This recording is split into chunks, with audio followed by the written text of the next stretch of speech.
You got it locked on Roadium Radio. Due to circumstances beyond anyone's control, Dr. Dre is in the motherfucking house. So right about now, and I say, yo Steve, are you with me? ICE, are you with me? Here's a little something by a nigga like me that never should've let me buy tape from Steve. Ice Cube would like to play dope shit mixed by Dr. Dre. Since I was a youth, I like COMPTON. Now I like the motherfucking Roadium. Buying a tape or two, that's what the hell I do. You don't like Tony A? Well, fuck you, this is a game, and I'm in it. Ice Cube will fuck you up in a minute with a right, left, right, making you sick.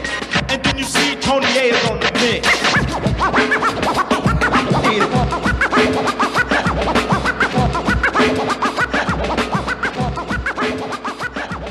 Tony A! Tony A! When you're ready, go.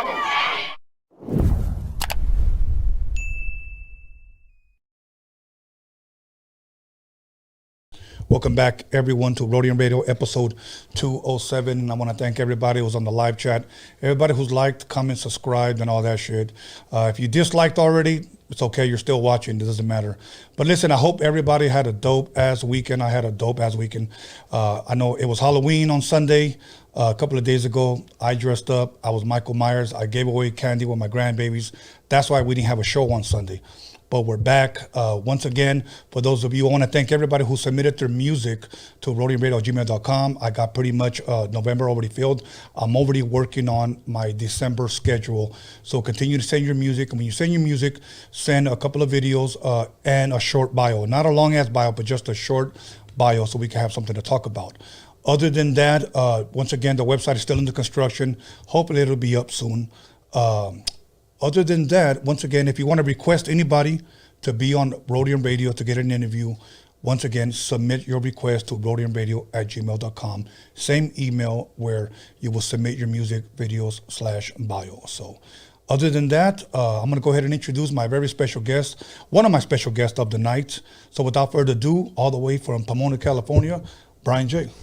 Yo, what's up, man? How you doing? So did you bring the Pomona virus with you? I definitely did, man. There's no antidote for that. Okay. So you were born with the vaccination? I was born with it.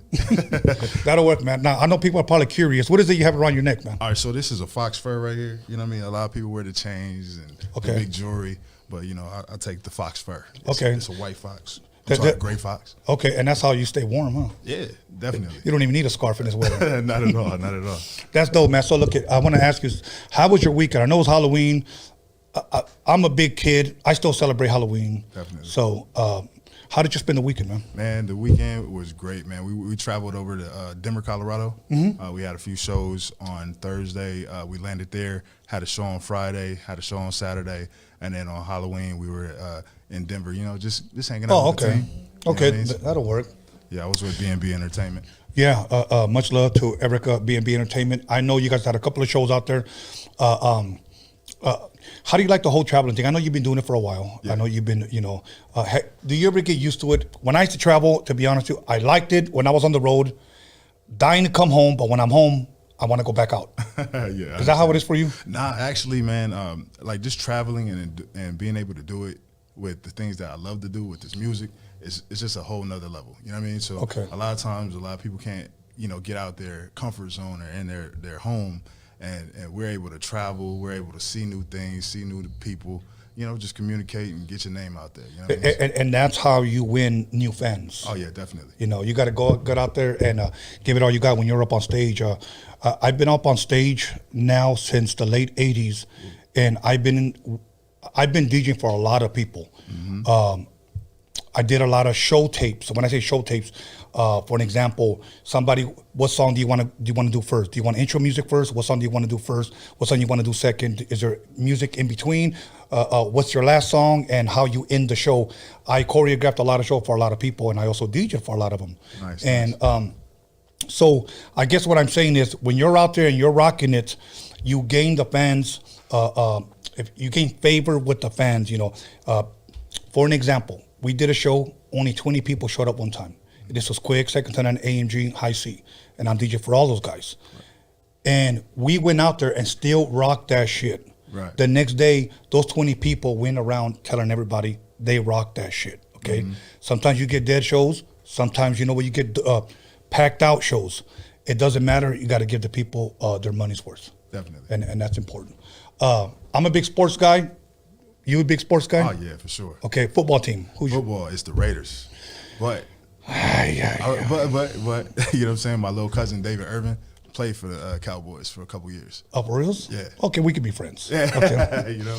Okay, you know what? You know what's crazy, man? You know what's trending? Well, I don't even want to use the word trending because it's not like it's a popular thing. Homeboy from the Raiders, the receiver, who just got into a car crash. Yes. And he killed that one person, I guess. They said he was driving like 159 or 160 or whatever. Yeah, reckless. You know, and my whole thing is that you're yet so young, your life's ahead of you, and now you may spend the rest of your life in jail. Correct. You know. How do you feel about losing John Gruden, the coach, due to those emails? You know, that's a little tough. You know what I mean? Because, you know, everybody has those emails, and when it comes out and everything gets revealed in the light, you know what I'm saying? It's you have to face consequences. You know what I'm saying? Yeah. So I know he stepped down. It's unfortunate because it's like right when we were like about to hit stride. Right. You know, as a Raiders fan, it's like, man, Gruden was just taking it back to when he was back, you know, a couple years ago, and it was just amazing what he did with the team. You know what I mean? So it was a good turnaround, but now. Do you think they were trying to get rid of him? Yes, of course. Of course, man. When things like that just pop up out of nowhere. 11-year-old emails. Yes, most definitely. I mean, if somebody brought up an 11-year-old text, I don't even think I'll even remember that shit. At all. You know, like, what the hell? So, you know, I don't know. You know, I think a lot of times people say things and it reads different than from what they meant. It's kind of like if somebody says something to me and I take it wrong, I'll tell them, you know what? I understood what you said, not what you meant. Correct. Okay. There's a friend of mine that was going out for the police department, fire department, and they asked him, "Do you have any social media? Because we're going to do a background check." You know, and he's a white dude, and he said, "No, you know, you could, you know, he's like in his 30s, and he said, "No, you could check whatever," because of one thing they found his Twitter page that he had when he was in high school. Keep in mind, he's in his 30s. Yeah. But he quoted a Tupac verse, and it had the N-word, N-I-G-G-A. They didn't know that it was a verse. Correct. They just thought it was him talking, and he said something that was racist, so they didn't hire him because of that. Wow. Yeah. So, but people got to be real careful today, man. Oh yeah, definitely. Especially like now, it's not about what you say and what you mean. It's just how people take it, basically. Yeah. You know what I mean? So, unfortunately, that's where we're at, especially with social media. They're going to blow it out, right? Yes. So, I mean. Okay. Favorite baseball team? Do you have one? Baseball team, I grew up watching the Dodgers. Okay. Also the Mets as well. Okay. Doc Gooden, you know what I mean? Like, I used to collect baseball cards, so it was like pretty much I was more of a fan of players back in the day, but I grew up watching the Dodgers. Okay. I'm glad the Atlanta beat the Astros. Oh, yeah, most definitely. Yeah, hell yeah. I didn't want those bastards to win. Yeah. Basketball team. Basketball team has got to be the Lakers. It's got to be the Lakers. It's got to be the Lakers. Okay, people were making fun because at one point we were 0-2, but I got to remind people, you know what? It's a marathon. It's not a sprint. Definitely. There's still a lot of games left. Do you think we're going to be there at the end? Oh, yeah, most definitely. Most definitely. So, you got to look at how they play. All right, so if you look at the past, they all any super teams. It takes them a while to get the chemistry. It takes them a while to understand like their roles on the team. That's a lot of those guys are used to getting the ball all the time, right? So now they have to like come into a whole nother organization, which is the Lakers, right? So you're going to be under a lot of scrutiny. You know, being the number one basketball team ever, right? Right. And then you know you got the outside sources, and then you have to worry about like the media, and you know it's just bigger than what a normal, you know, the OKC. They wouldn't be able to go through that, right? So now they're under the light. The pressure is going to be on, and they're professionals, and they're definitely going to make it. Hopefully, man, because I see a lot of egos on that team, man. You know, and I'm like, okay, Westbrook, you're not the star here. Yeah. You know, and then Carmelo Anthony, you're not the star here. We all know that you got to play a certain role if you want to get that ring. Definitely. So, see, but Carmelo's been playing like on a roll you know, he hasn't been like the #1 option in a Right. while, you know, Right. since New York.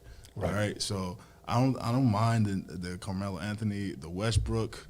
I don't know. They was already talking about trade talks already. So I'm like, man, it's only a couple games in. You know, give him a little. What chance, about Howard? Because I know he got into a little scuffle with Anthony. Yeah, Anthony Davis. Yes. You know, he's going to be on the bench, right? So he's coming off the bench, so it's good to have a body. Right. Now with the NBA, it's a lot of threes, a lot of, you know, point guards. It's point guard driven, right? So it's like to have that presence in the key is positive, but he's going to be able to have to step out and guard some of these, you know, the stretch fives and stuff like that. So, I mean, when it comes down to it, he'll give us some good minutes, but I don't think he's going to be like just a key role. Right. Okay. Well, I like talking sports. I like watching sports. I like watching PTI, probably my favorite show on ESPN. I'm a big time diehard Cowboys fan, and I like Notre Dame. It's my college team. You got a college football team? No. Okay. Now, I know where you're from, but I have to ask for those that are just tuning in, where are you originally from? Where did you grow up at? So I grew up in Pomona, California. You know what I mean? Pomona, P-Town. What's happening? My family is from Chicago. Okay. On my dad's side, my mom's side, Kansas City, by way of Compton. You know what I mean? So Compton, LA area. So I went back and forth as a young kid, going from Compton to the Pomona, back and forth. So okay. I got a little bit of both. You know what? And I know a lot of like friends that Compton, Pomona, like that. You know. Yeah, same thing with Sugar Free. Yeah. You know, now let me ask you this. You're originally, your family's Chicago, KC. You ever go back and visit over there? You know, a couple times. You know, like my grandmother passed away, so you know, like sometimes that anchor in your family, once they pass, you know, you don't really, you know, talk to everybody anymore. But when I was younger, Chicago every summer. You know? Oh, okay, okay. You know, it's funny, man. When first time I went to Chicago, I want to say it was 1992, and I wanted to see the buildings like in Good Times, right? You know, and I saw them; they were there, they're real. Yeah. You know, I'm like, holy shit, they weren't lying. Like those apartments are high as hell, and some of them look so damn old that, man, I hope not, and God forbid, but if a good earthquake hit, oh yeah, it's over. Pancake, man. It's over. But you know what? I like Chicago, man. I like Chicago. You know what? I think it was Chicago style pizza. Mm-hmm. You know, are you familiar with it? So, would you rather have Chicago or New York? Chicago. Yeah. Gotcha. New York, I like it because they're big and wide as shit, and you got to fold that motherfucker in half, and you know that's cool. But the Chicago for me was more like a meal. Mm-hmm. You know, this was just like some shit you could just walk around the street and eat.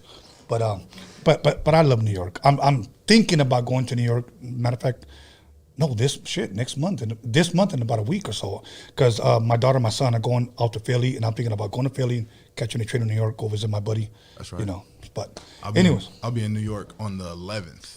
Oh, okay. Yeah. So I'm doing a record release party. Okay.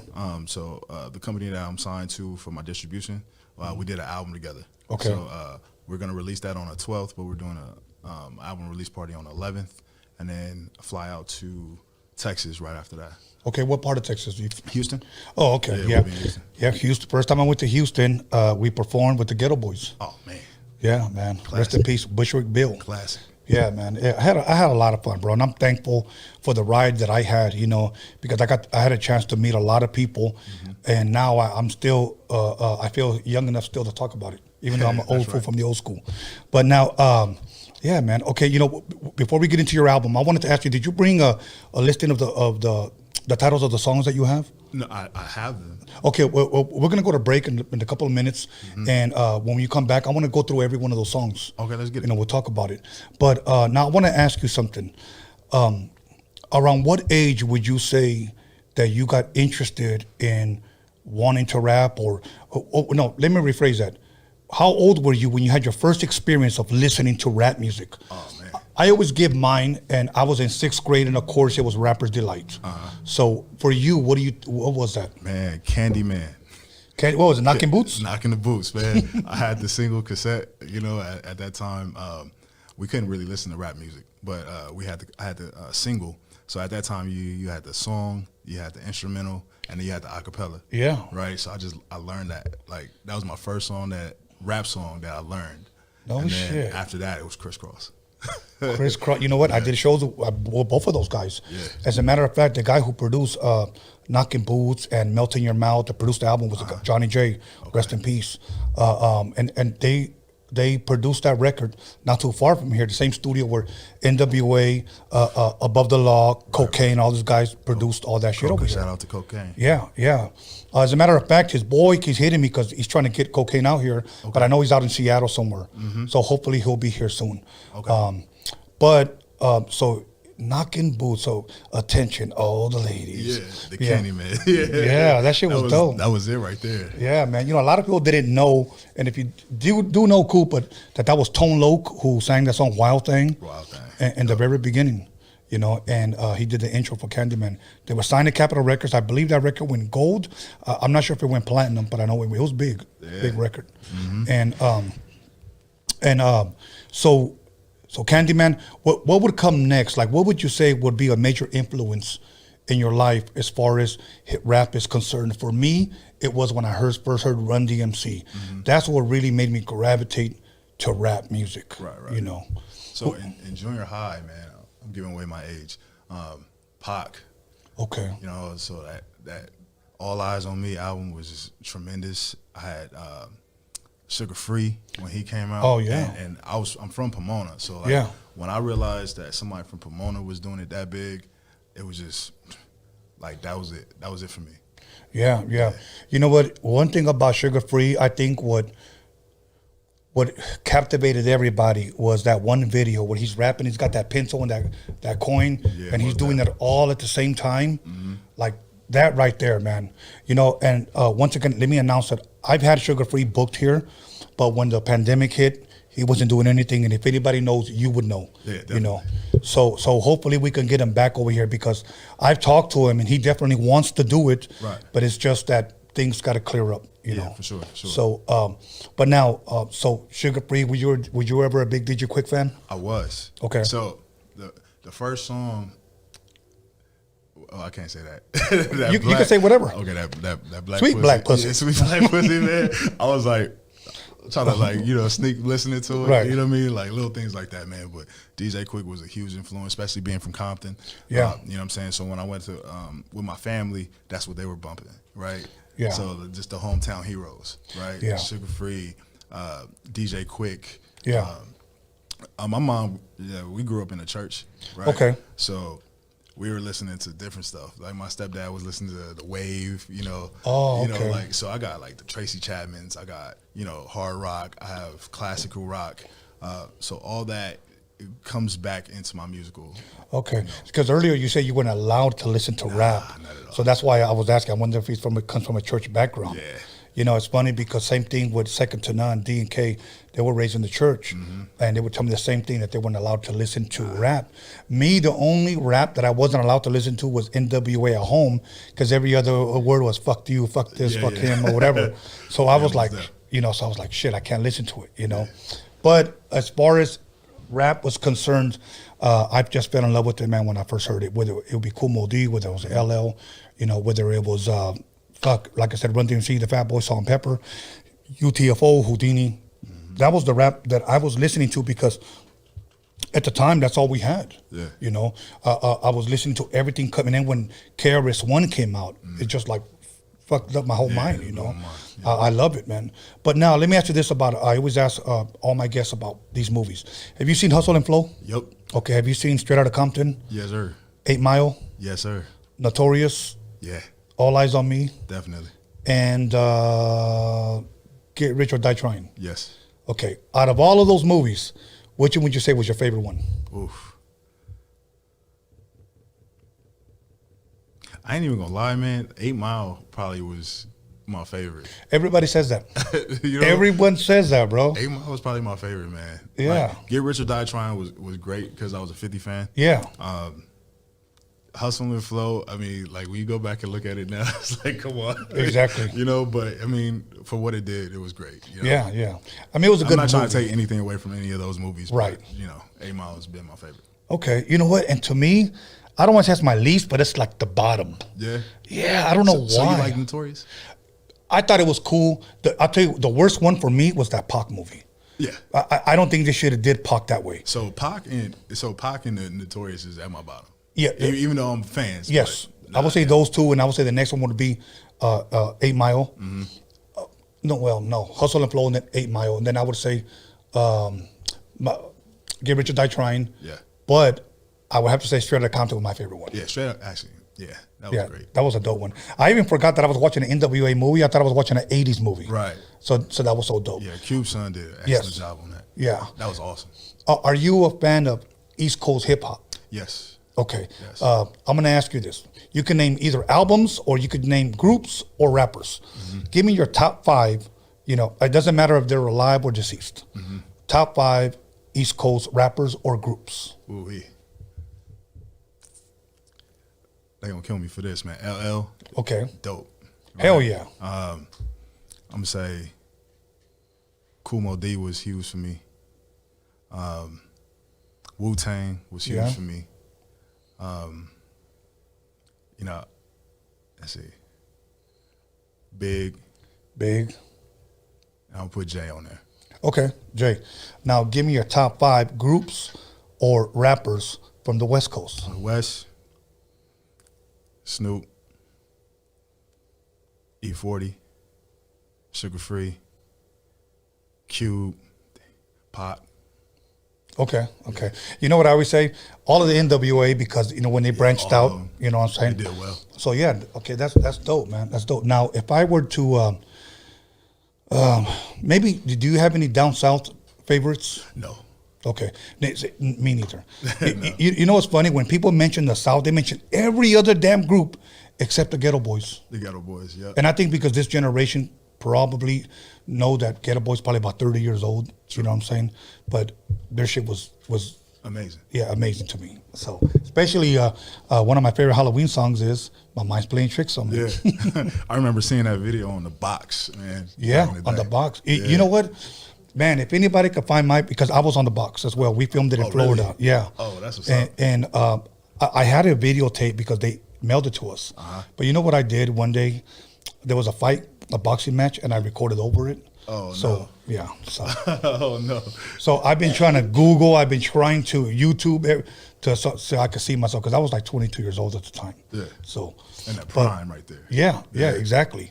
Okay, so now around what age would you say that you began to pick up the pen and pencil and began to dabble in writing? So I wrote, man, probably within like 5th or 6th grade.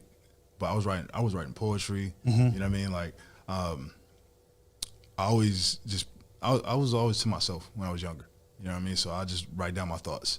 Okay. You know? And then I start listening to music, and I would write down the lyrics. I'm like, oh man, this is cool. Like, I can do this, right? So then I started doing my own lyrics, little corny, you know, jokes and stuff like that. Man, it was horrible. It was absolutely horrible. I'm gonna tell you. Okay, take us back to where you first recorded yourself, and you played it back, and you heard your voice, even if it was on a boombox, karaoke, whatever.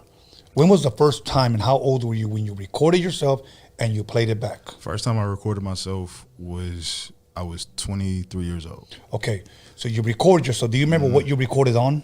I went to Walmart, and it was called Music Studio. Okay. And you used to be able to buy all those like little, you know, CDs and stuff like that. So I had my own like little setup, and I had a karaoke mic.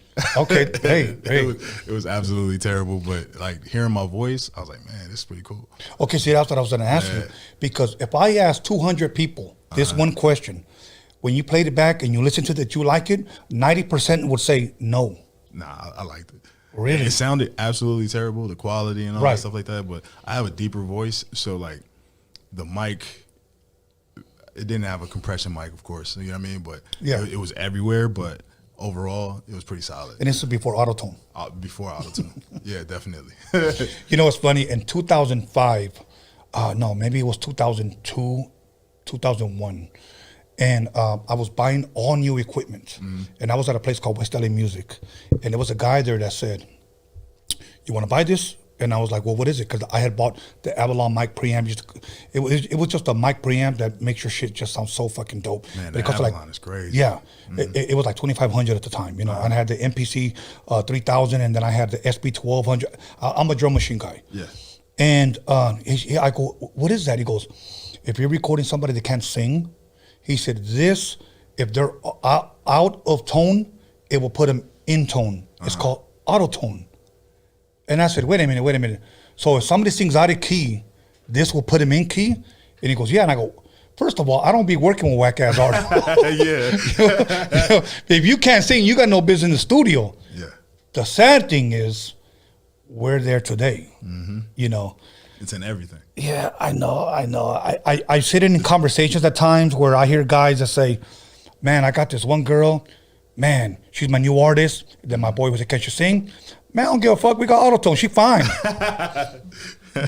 That's kind of where we're at. And I'm like, yeah, that's where we're at. Shit. I mean, we had the Diana Ross. We had, Gladys Knight, or Rita Franklin, Mary Wells. All these amazing women, Whitney Houston, no autotune. No autotune. And I don't diss or disrespect anybody that uses it, but sometimes I just want to see, I guess, true talent. That's right. I've seen artists, women that perform live, that sing dope on record, and then when you see them perform live, there's no autotune there. Right. So it's kind of like, damn, you sound nothing like your record. Right. So anyway. So that goes with rap too. Yeah. You know what I mean? Like, yeah. So you hear some of these cats that sound great on the album, but then when you hear them live, it's like, Yeah. And that's one thing that I've always told every rapper that I work with. The way you sound on your record is how you need to sound live, because many times they get so hyped up because they feel the energy of the crowd that they like, yo, brother, blah, blah, blah, blah, blah, blah, blah. And I'm like, dude, stop that shit, bro. Yeah. No, nobody's hyped. Yeah. You know what I'm saying? Just rap your shit the way you did on your record and people will groove to it. Most definitely. Because sometimes I've been there with the crowd. It's electric, bro, and you can feel that shit. Right. And then there's times where you have to feed them, and then they'll feed off of you. Yeah. Then you get the fucking crowd going. That's a good show. Definitely. One person that stood out to me, man, was Exhibit. Okay. So that was the first person that I heard like sound exactly like his album. Yeah. I was like, oh my God, this dude's performance is amazing. Yes. Right. Yes. So Exhibit, that's one of my tops, and then Snoop as well. Snoop is smooth on the mic all the time. When I first started going on tour with Quick in 1991, it was Quick, Second to None, AMG, High C. All of them guys sounded exactly like the records. Yeah, that's crazy. And that's why they were rocking shows. I'll say it now, and I don't mind. Quick don't sound like his records anymore. At least to me, he doesn't. A lot of guys don't. I'm not just trying to pick on him, but there's a lot of guys that just don't. I just think they're doing shows just for the money, not because they love it anymore. So they're kind of a little bit older and like, fuck it, I'm just going to go out there and get mine. But if you're going to do that, you're really robbing the people from a good show because they pay to see you. So if you're an artist, give the people their money's worth. They came there to see you, support you, put money in your pocket, and so they could jam to your music. They're your fans. Right. I was actually with Quick and Free in Riverside about 2 weeks ago. Okay. And they rocked the show in Riverside. Dope, man. So that was actually a dope show, man. That's dope. Pretty Well, solid. you know what? That's one thing I can say. Let me name my all-time favorite performances that I've seen. One of them was KRS-One, NWA, and I have to say Quick, Second to None, AMG, High C, okay? The next one, Cypress Hill, and I would say Ghetto Boys. Nice. Okay. That's a good list. Now, I've seen Quick and, the whole crew tear shit up, and then I've seen shows of his that just like, bro, what the fuck happened? Like, I guess I'm so spoiled because I seen the dopest shit ever. Yeah. And then now when I don't see that, maybe it's just I'm spoiled. I don't know. I got you. But that makes anyways, sense. Yeah. So real quick, I didn't ask you. So you had Tupac, All Eyes on Me, double CD record, you know? Yes, sir. And then you had Notorious B.I.G., Yep. The Life After Death, double CD, both classics. Yep. If you had to choose one, All Eyes on Me. All Eyes on Me. Everybody says that. Got I only to. had one guest. She was a female. She said Biggie. Yeah. Yeah. So. You know what's crazy? Like, growing up, sometimes you don't have a mind of your own. right? Okay, right. So like, you know, East Coast, West Coast, you on the West Coast, you rocking with the West, right? Right, of course. No matter what, you know what I'm saying? So for a while, I didn't listen to Big for a while. You know, I had to get older and really start respecting the music and respecting the craft. And then I went to revisit it, and I was like, oh, okay. Right. Yeah, so, you know, the conversations is much different now, Right. you know what I mean? You know what? And I Shout understand out that. to Brooklyn. Yeah. And I understand that because a lot of the, like my son, he just listened just a straight West Coast. Right. And he asked me, Dad, what did you listen to growing up? And I said, mijo, I had no choice. All the hip hop was coming out of the East. All of it. That's the All Mecca. of it. You know, so I can't really say I was West Coast. Yeah, we had Ice-T, Toddy T, Mixed Master Spade, Compton, okay? We only had a few. You know, it wasn't until really NWA kicked the door open, you know? But meanwhile, it was just all East Coast. And he said, oh, so you grew up on East Coast. Yeah. So I can't choose that whole East Coast, West Coast battle because I love rap, bro. Yeah, definitely. So here's what we're gonna do. We're gonna go ahead and take a 10-minute break. If you can give me that track listing when we go to break, and we'll talk about your record. So once again, Brian J in the motherfucking building. So make sure you call somebody, text somebody, slap the shit out of somebody, and let them know that Brian J's in the motherfucking building. We'll be back 10 minutes. Let's get it. How you doing? It's me, Little Easy E, Eric Wright, and a lot of you know me, know I like to smile. And to thank for my beautiful smile, I want to thank Occidental. That's Occidental in Hollywood. So check this out. For all your dental needs, be sure to come to them because they'll be there to take care of you. That's Occidental in Hollywood. Check them out.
What's up with it, dog? It's West Coast Gilly on Roadium Radio with the legend Tony A. the Wizard on Tony Vision.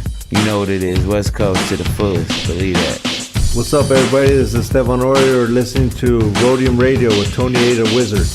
Yo, what up? It's your boy Doughboy Tony. You're tuned into Roadium Radio with West Coast legend Tony A. the Wizard. What up? It's your boy Lottie the G, straight out of Santa Ana, CA, and we're right here live in the mix with the West Coast legend Tony A. the Wizard on Roadium Radio, Tony Vision on YouTube.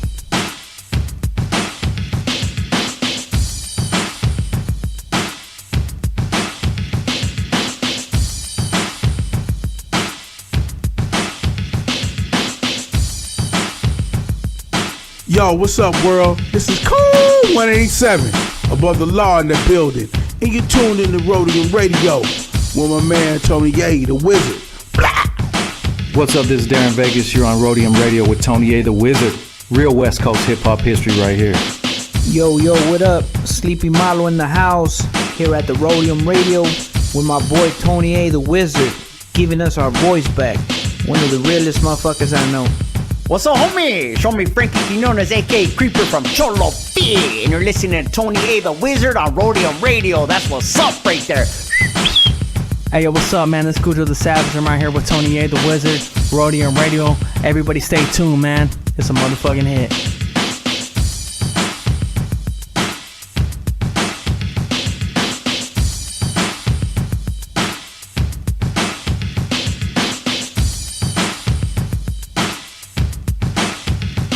Yo, shout out to Roadium Radio, Tony A. the Wizard, your boy Pablo Nunez right here in the studio. Be about it, people. ¿Qué onda, muchacho? Ahí viene este miro. King with the Black Sick and el Negrito de Los Angelitos, and you're checking out that Roadium Radio with Tony A. the Wizard. ¿Qué hubo, Raza? This is Wicked from the Brown Side here on Roadium Radio with Tony A. the Wizard. You know. What up, it's your homeboy Infinite TGM, chilling with Tony A. the Wizard on Roadium Radio. Make sure you guys go check that out.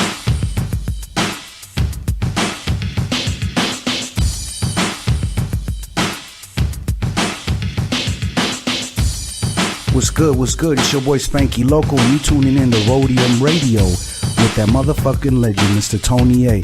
You know what time it is, West. Hey, what up? This is Rebello the Dawn. And this is Dominator. And we came straight from the 805 ready to slap that motherfucking meat on your grill, bitch. Roadium Radio, Central Coast Click. What up with it? This your boy OG Magoo, Los Angeles Airbus artist.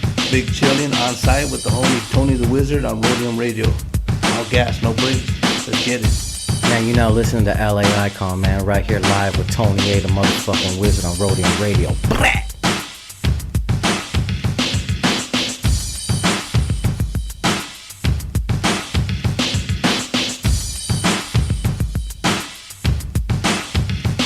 What's up? This is A.DA, the Spanish Fly, with that reintroduction right here on Roadium Radio with my boy, the Wizard, Tony A. Yeah, what up? It's the Spanish Fly MC, Big MOC, Mr. Mos MC, on the Roadium Radio Show, baby, with Tony A, the Grand Wizard. Let's go. Johnny D from Spanish Fly on Roadium Radio. Your one and only Theo with the giant Cheeto. Hey, what's up, everyone? This is Trish Toledo, and I'm over here with Tony A. at Roadium Radio. Make sure you tune in every Wednesday and Sunday at 7 p.m. Hey, what's up, everybody? It's your girl Blanca. Bobby D presents Uncle Snoop's Army. Chilling right here at Roadium Radio with Tony A. the Wizard. Make sure you tune in Wednesdays and Sundays at 7 p.m. on YouTube. What up, West Coast and all hip-hop fans? This is your girl, Violet Brown, and I'm here with Tony A. the Wizard. Yo, this is Daniel Jones, the D to the motherfucking G Media Clips. Here with your boy, Tony A. the Wizard on the Roadium Radio Show. Check 1 2 1 2. This is Roger Live, and you are in tune to the sounds of Tony A. the Wizard on Roadium Radio West Coast.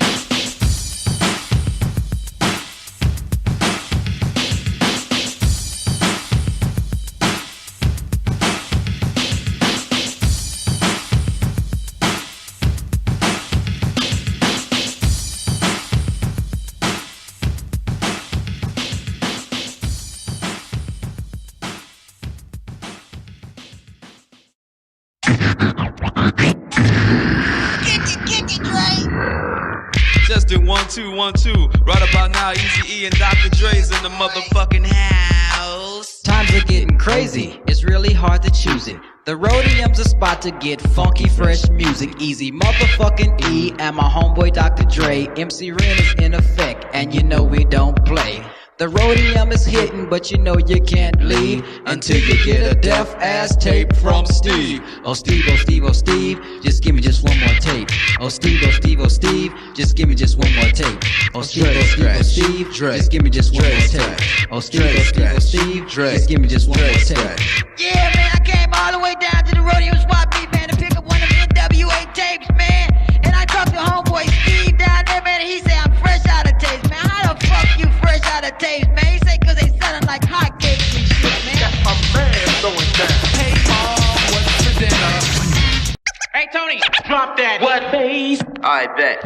My name is The Croft, the C-R-A-W-F-O-R-D, the poet high C. Tony A. the Wizard, just as cool as a visit. Sticking out his tongue, stabbing pussy like a lizard. Ooh, so sorry, homie, I didn't mean to say that. Steve is in the house, come on, won't you play that funky dope beat? You know you gotta throw me some Stanley ass Croft coming straight from the Roadium.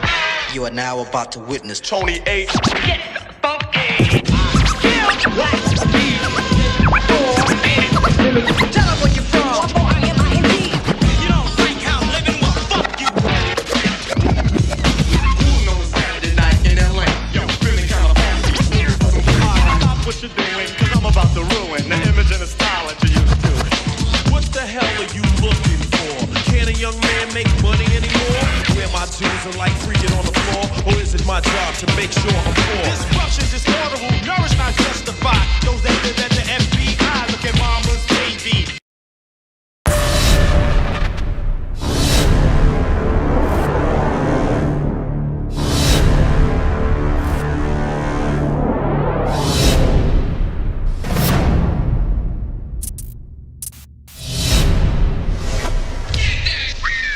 Yo, this is High C and Tony A chilling at the Roadium with my homeboy Steve.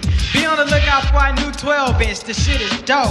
Yo, I like to say what's up to my homeboy Dre, my homeboy Prince of Jazz, and the girls with the big ol' ass. So Trip, I'm about to bust one more time to let y'all niggas know just what's on my mind. In the morning, police at my door. Fresh Adidas squeak across my bathroom floor. Out my back window, I make my escape. Didn't even get a chance to grab my old school tape. Mad with no music, but happy cause free. And the street to a player is the place to be. Got a knot in my pocket weighing at least a grand. Welcome back, everyone, to Roadium Radio episode 207. And I want to give a big shout out to my boy Jen from Fashion Town in the city of Carson off of Carson Street. Once again, he's blessed me with these dope shirts. Make sure to go get your gear if you want your Dickies, you want your Ben Davis, you want your socks, your chonies, your bandanas, you want your T-shirts, pro clubs, whatever. Go to Fashion Town. My boy Jen, he loves the culture. He's got our back. He loves hip hop. Make sure you tell him that Tony A sent you. Give him the promo code Roadium Radio for 20% off. And I'm just playing. So without further ado, please allow me back to introduce all the way from Pomona, California, Brian J. And he brought the Pomona virus. P-Town, what's happening? Stand up, y'all. 6 Ps. That's right. That's right. Pomona zone. Let's go. You know what? I love it when dudes claim where they're from, because I've known dudes that claim where they're not from. Sooner or later somebody's gonna pull your card. Yeah. So, okay, now, your record. Mm-hmm. Before we get into your songs, we were getting into when you first recorded yourself and you heard yourself. You played it back. You said you liked it. Where did that take you? Did you, at what point in your life, did you say, I think I want to take this serious and, pursue this? Okay. Yeah. So when I started around like 22, 23. Okay. So what I was doing, I was writing for artists. So I started out as a writer behind the scenes. Was this before they called you a ghostwriter? Yeah, before the ghostwriting and all that stuff like that. But I was writing R&B. So I had a cousin can sing. He was crazy. So we went. I took him to American Idol to try out.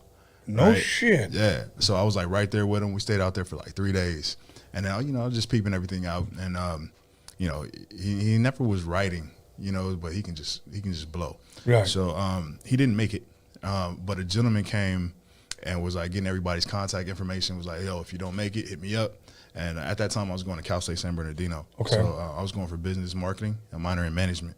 And then my cousin had a contract, and I was looking at it. I was like, nah, man, he owns everything. You know what I mean? Like, everything you do, he's going to own, right? So I didn't think it was legit. He was like, well, help me out. So I was like, hey, well, I don't really know. You know what I'm saying? But I'll try it. Hey, you know what? So I hit him up. I was like, yo, so, all right, so where's your music? I don't have any. Where's your beats? I don't have any. You know what I mean? Like, No shit. I was like, so he had absolutely nothing, but he just had pure talent. You know what I mean? So I was like, okay, let me go ahead and, you know, put my effort into it and see what we can do. So initially what we did was we got karaoke CDs. Right. Okay. So we got the karaoke CDs, and I was like, okay, this sounds corny as hell. So we can't do that. Right. So we ended up linking with a young lady that was a singer, and she had a contact with a guy named Lou Bond. At that time, his name, he had a company called Mansa Entertainment. Do me one quick favor. Can you just tilt the mic up a little bit more? There you go. Yeah. Perfect. Yeah. So he had Mansa Entertainment. And his partner was Gerald Thompson, which was Sony Hidden Beach. Okay. Right. So we went up there, and they gave us three tracks, and I was like, okay, this is cool. So on our way back from LA, to Fontana, I wrote those 3 songs like right off bat. Right. And we ended up going to a studio. We recorded them. I hit them up that night. I was like, yo, we're done. And they was like, nah, you can't be done. I was like, yeah, we're done. So we took it back up there the next day, and they offered us a writing deal. So that was my first. I was like 22, 23. I had a writing deal with a company called Manta. Do you think, because when you said you were a youngster and you were always writing poetry, do you think that was setting you up for that moment? Oh, yeah. Oh, yeah, most definitely. Okay. So I won't tell that. At that time, you know what I mean, I kind of kept it to myself, but you know, I would, like, that's my way of hitting on girls. You know what I mean? Oh, of course. So, you know what I mean? So I'll write them a little poem and stuff. Write a little poem and make them laugh. You know, smile. Once I had them smiling, it was over. Yeah, you know, one guy told me a long time ago, he goes, look, if you want a nice looking girlfriend, make them laugh, don't forget you're ugly. Yeah, that's what it is right there. Once they get that focus, like, okay, focus on my smile. You know, don't focus on nothing else. Exactly. Yeah, so that went well. But then, you know, starting to learn the business, it was like, you know, the publishing company get a piece, and then the producer gets half, right? And it was like the writer only had like a little section. I was like, yo, this ain't making any sense. Right. So basically they was like, you got to learn how to do more. And so I was like, okay. So I ended up buying more equipment, started making my own beats. Yeah. And then I have like, okay, write, he'll sing, and then I start signing artists under me. So I started my own company. You know what I'm saying? So I started, you know, recording out of Pomona. My first artist was Chris. My second artist was a rapper. His name was Deese. This dude was just phenomenal. He was like, that was the first person I ever seen not write. Like, I only see one other person do that. Yeah, it's almost like they have it in their head, and they go in the vocal room, and then they're just like, go ahead. You know, so it was like learning from him.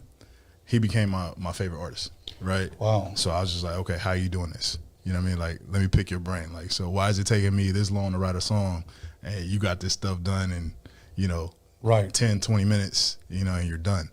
So I took a liking to it. So after managing, it was stressful. You know what I mean? Like, nobody wanted to put nothing out. And at that time, you know, it was a little bit more expensive. We didn't have... You know, I want you to talk a little bit more about the management part. Yeah. You said it was stressful. Why was it stressful? You have to babysit. You know, I wanted you to say that. Yeah, you have to babysit some grown ass men. You know what I'm saying? Like, and it's absolutely terrible. You know what I mean? So you have a plan for them, and then you have to wait on them. You know, like, and then, you know, life gets in the way. Girls, it's like, come on, man, focus. Right. You know what I mean? Like, if I'm putting this behind you, focus. You know what I'm saying? So it got annoying. You know what I mean? So yeah, you know what? I had a manager for a long time that he got me DJ gigs and he got me producing gigs. Okay. And whenever it was time for me to fly out, fly in, whenever it was time for me to get paid or whatever, I was always there on time. And he used to always tell me, man, if I just had like 10 of your people, 10 people that had the same work ethic as you, he said, we'll all, be millionaires. He said, but I have to babysit all my damn artists. Right. You got to show up for your mic check. You got to show up for your interview at the radio station. You got to go to this college. He goes, and none of them show up. You have to either go pick them up or something. Right. It's really tough. I come to believe that there are some artists that just cannot be managed. Right. That's I've known groups that in 1 year they had 3 different managers. Yeah. And the manager's like, fuck these guys. Yeah, fuck it. Yeah, you know what? So, yeah. I was with one group. I won't mention their name. We were supposed to perform at the Whiskey A Go Go here in Hollywood at 10:30, and the promoter's calling me. He goes, hey, it's 10:40. You guys are not here. Yeah, okay, hold on. Hey, man, they want us there. Who is that? That's the promoter. Let me talk to her. Grabbed my phone, hung up on her. Oh, my goodness. And you know what he tells me? We'll be there when we're there. Oh, yeah. Yeah, we showed up about 12:30. They went on stage at 11. They closed at 11:30. At 1:30. Yeah. And I was like, man, it's tough. You can't do that, man. So it's tough. So yeah. So do you still manage at all or no? Yes, I do manage now. I started my company 3782 Productions. I started out doing video work, and then I ended up getting signed with Sugar Free. Okay. And then recently, me and my partner Ray, shout out to Ray, what's happening with you? We signed our first artist. Her name is Jackie Os. Okay. From Mexico. She's from TJ. She has a background of, man, she's just amazing singer, man. Dope. Okay. Dope. Okay, so now this record that we're going to be talking about, when can people expect it? I know we're kind of jumping a little bit ahead, but yeah, that's cool. There's 15 tracks that I want to get into. Yeah, let's go. But my question to you is, number one, who produced it? All right, so I have an artist, Raza. That's my producer. So pretty much he's on 98% of the album. Okay. I've worked with Prozac and also Day One. Okay. And I'm also working with West Coast Stone right now. Okay. Yeah. Okay. That'll work.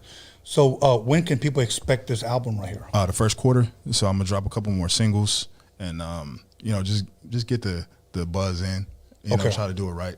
Okay. And this will be on all platforms? On all platforms, yes, sir. Okay. On YouTube with visuals as well? Most definitely. Okay. Now, what about hard copies? Are you going to press up any hard copies? Because I'll be honest with you, there's a lot of Chicanos out there that still love CDs, bro. Yeah, right here. So damn, I got one for you. Oh, that'll work. That'll work. So yeah, my first single, Roll Call. Okay. I pressed out some hard copies. Track number 1, Roll Call, and it says remastered. Yeah. Talk to us about Roll Call. All right, so Roll Call. All right, so I got signed with Sugar Free 2019 going into 2020, and I met J.O. Felony at the show. Okay. I was like, man, I got to get a track with him. I got to. Yeah. So I was going through some beats, and I heard this boom, clap, boom, clap. I was like, man, this is hard. Like I envision like everybody just going in. Right. And so my style is different.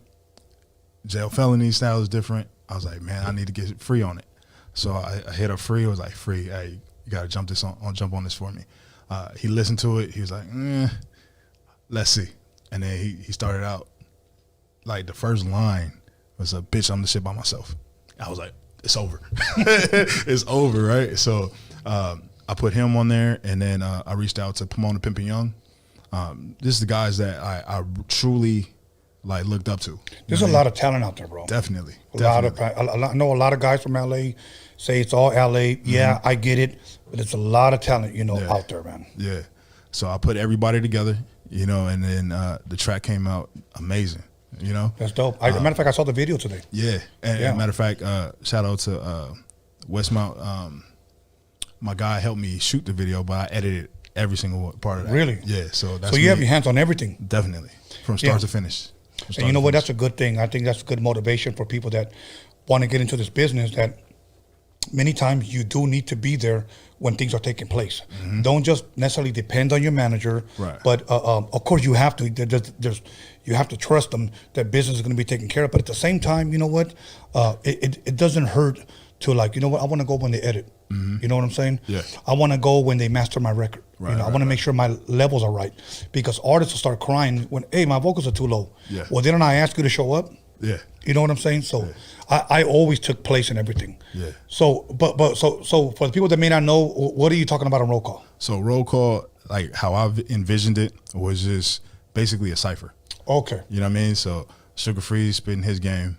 I'm going to come in, I'm going to spit my game, and then, you know, Jail Felony, he's going to end it. That was the first time Jail Felony and Free got on a track together. That's so dope.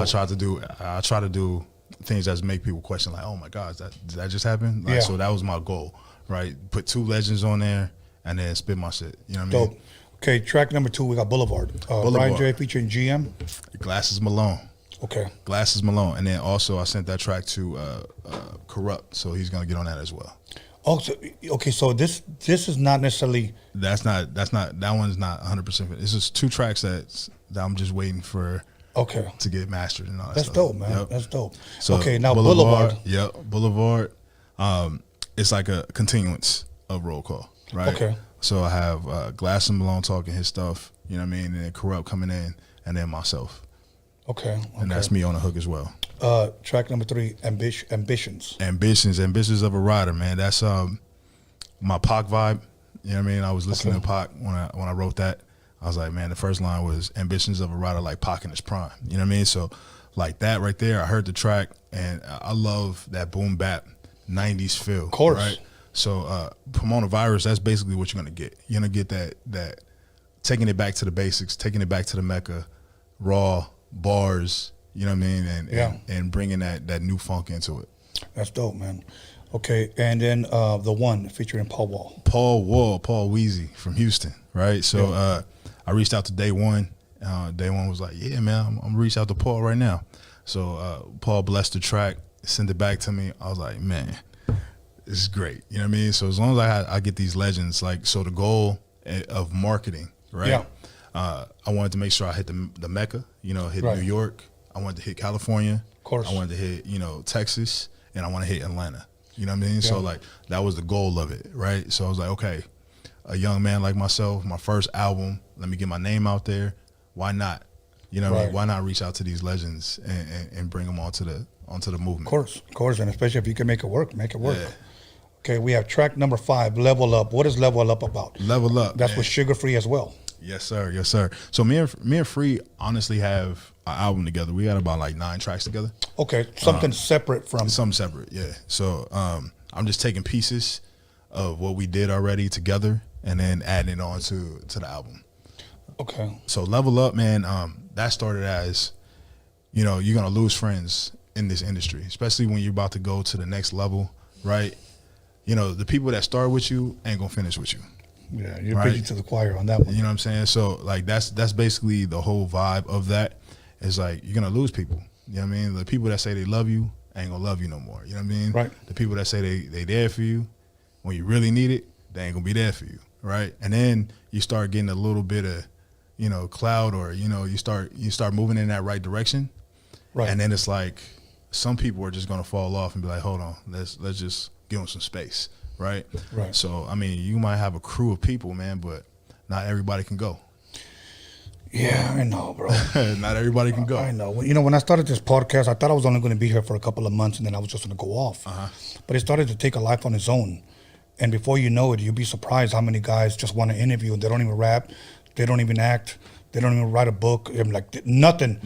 I just have a story. Like, what do you bring to the table? Yeah, I just have a story, and then I just tell them, dude, you got to be a part of something. You got to have some type of movement. You got to, you know, I was born in the hood. Mm-hmm. Bro, the paletero dude got a story. And I'm not going to interview him, you know. But, yeah, dude, but believe me, and then after that, a lot of people turned their backs on me because I wouldn't interview them, you know. But, so I understand. Yeah. And for every artist out there that's watching, there are many people that you may think, nah, not him, or nah, not her, and it'll be them.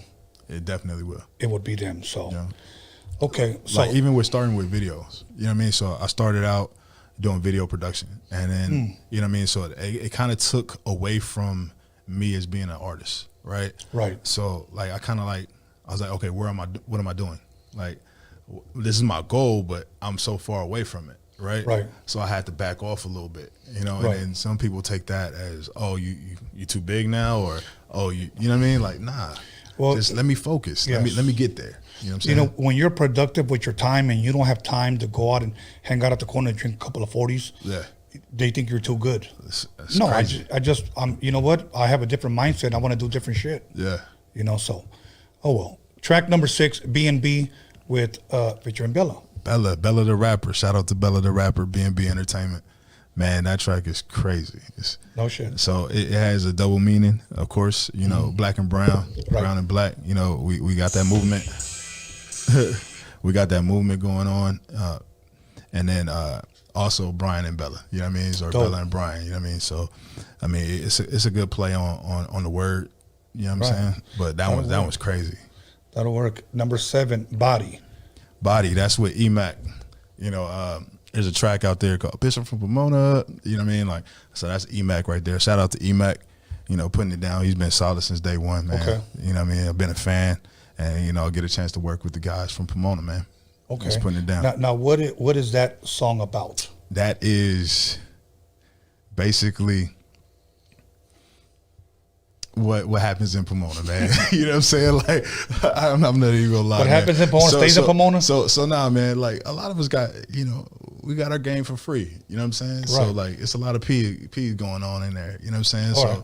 You know, spitting game is different ways to approach it. You know, some people pimp, some people players. You know, and then now, you know, it's with the digital market. You know what I'm saying? Like, there's ways to make your money off of that too. You know what I mean? So putting it on OnlyFans and all that stuff like that. So I just called me a body. So that's what that's about. Okay. You know, you say some people pimp. Yep. Some people players or whatever. You know what I like? What Big Pun said? What's that?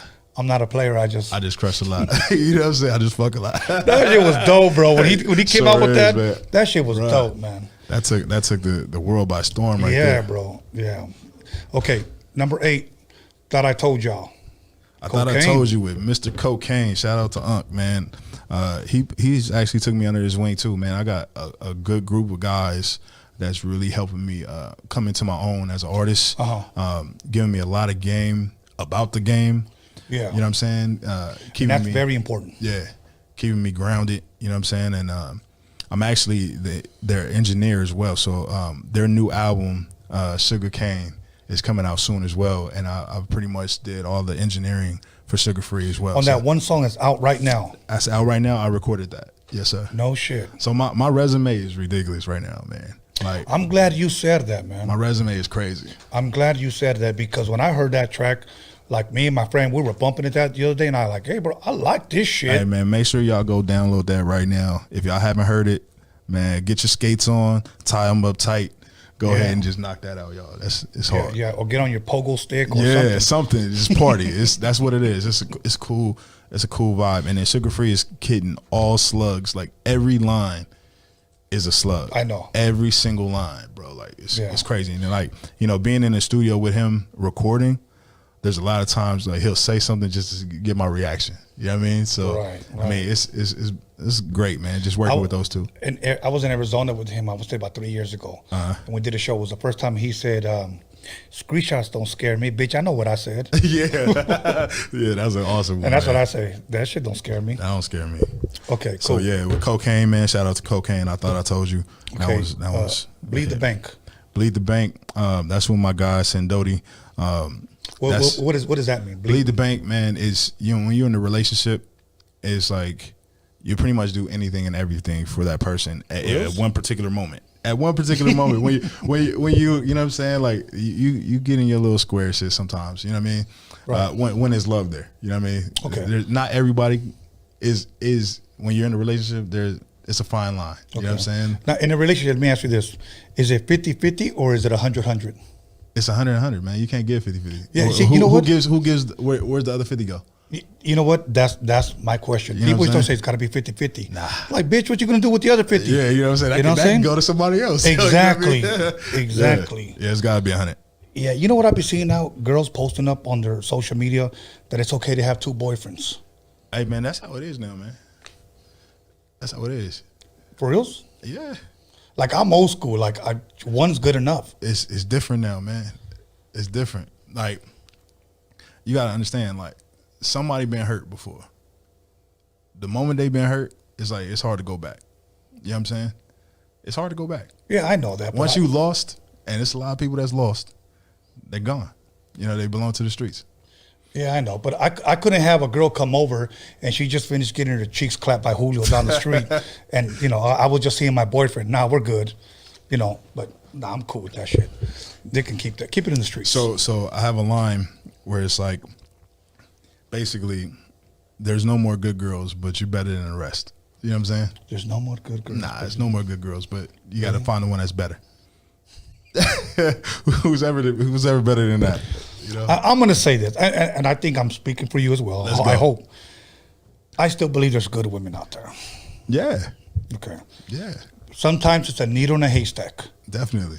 Now, what I'm about to say, I hope women don't get pissed off at me. Let's go.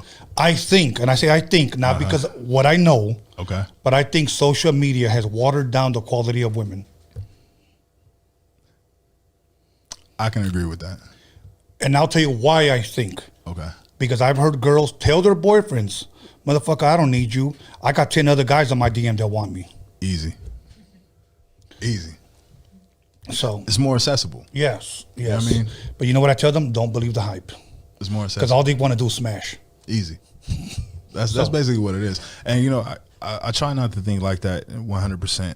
And I do firmly believe that there are some good girls out there. I got daughters, you know what I mean? Of course, we got to think like that, you know? So with that being said, you know what I mean, like just to respect values and all that, it needs to stay old school. You know what I mean? We need to bring back the teaching and holding ourselves accountable as well. You know what I mean? Of course. So, I mean, it starts with us, you know what I mean? Being there for our daughters and raising them to see that, hey, you know what, there's some good dudes out there too. I'm going to read to you something that I posted up yesterday. Let's go. Here's what it says. So many beautiful women go unnoticed because they aren't popular hoes. Facts. Yes, sir. So, anyways, let's move on.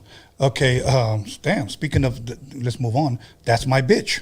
So that's my bitch. So let me get you. All right, so 3 o'clock in the morning, right? Right. 3 o'clock in the morning, man. We hit a Prozac, me and Sugar Free. I was like, Prozac, hey man, I need a hit. You know what I'm saying? I need a single. And the first track, usually, you know, you get tracks from producers. Right. They might test the water a little bit, like, Right. okay, here, let's see what you can do with this. Mhm. Nah, not with him. So he sent me a slapper right away. So now Dope. Prozac's working with Too Short, E40, $19 lap dance, right? Right. And then he got Free a track. Man, that one's crazy. And then he's been working with Snoop. So to have that conversation with Prozac, you're like, hey, man, I need something. He was like, I got you. All right. So shout out to Prozac, man. Thank you for blessing me. He sent that over. And then Sugar Free was like, okay.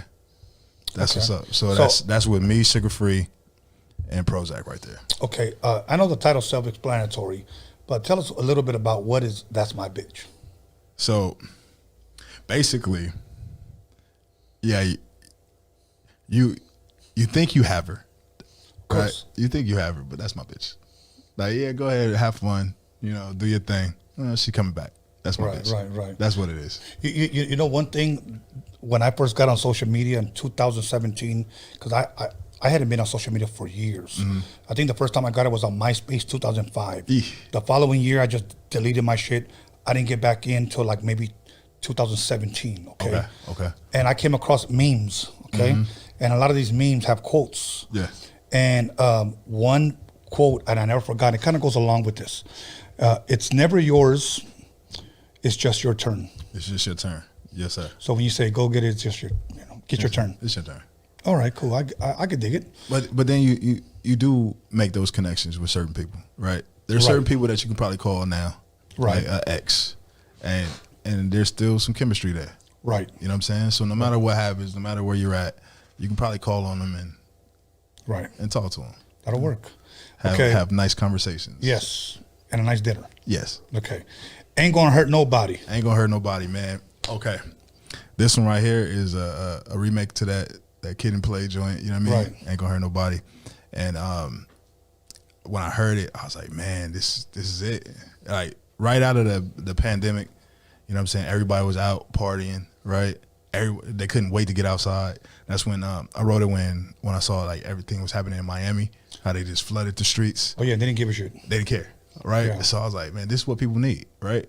This is what people need. They want to party, they want to get out and do it. So I wrote that track right there, going through that, just seeing that on the news. You know what I mean? So all right, track number 12.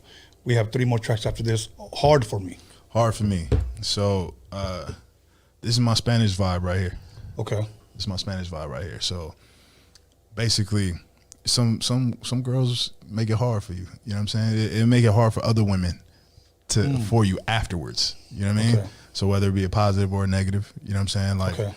Like you don't look at things the same after that, right? Okay. So that's what that's about.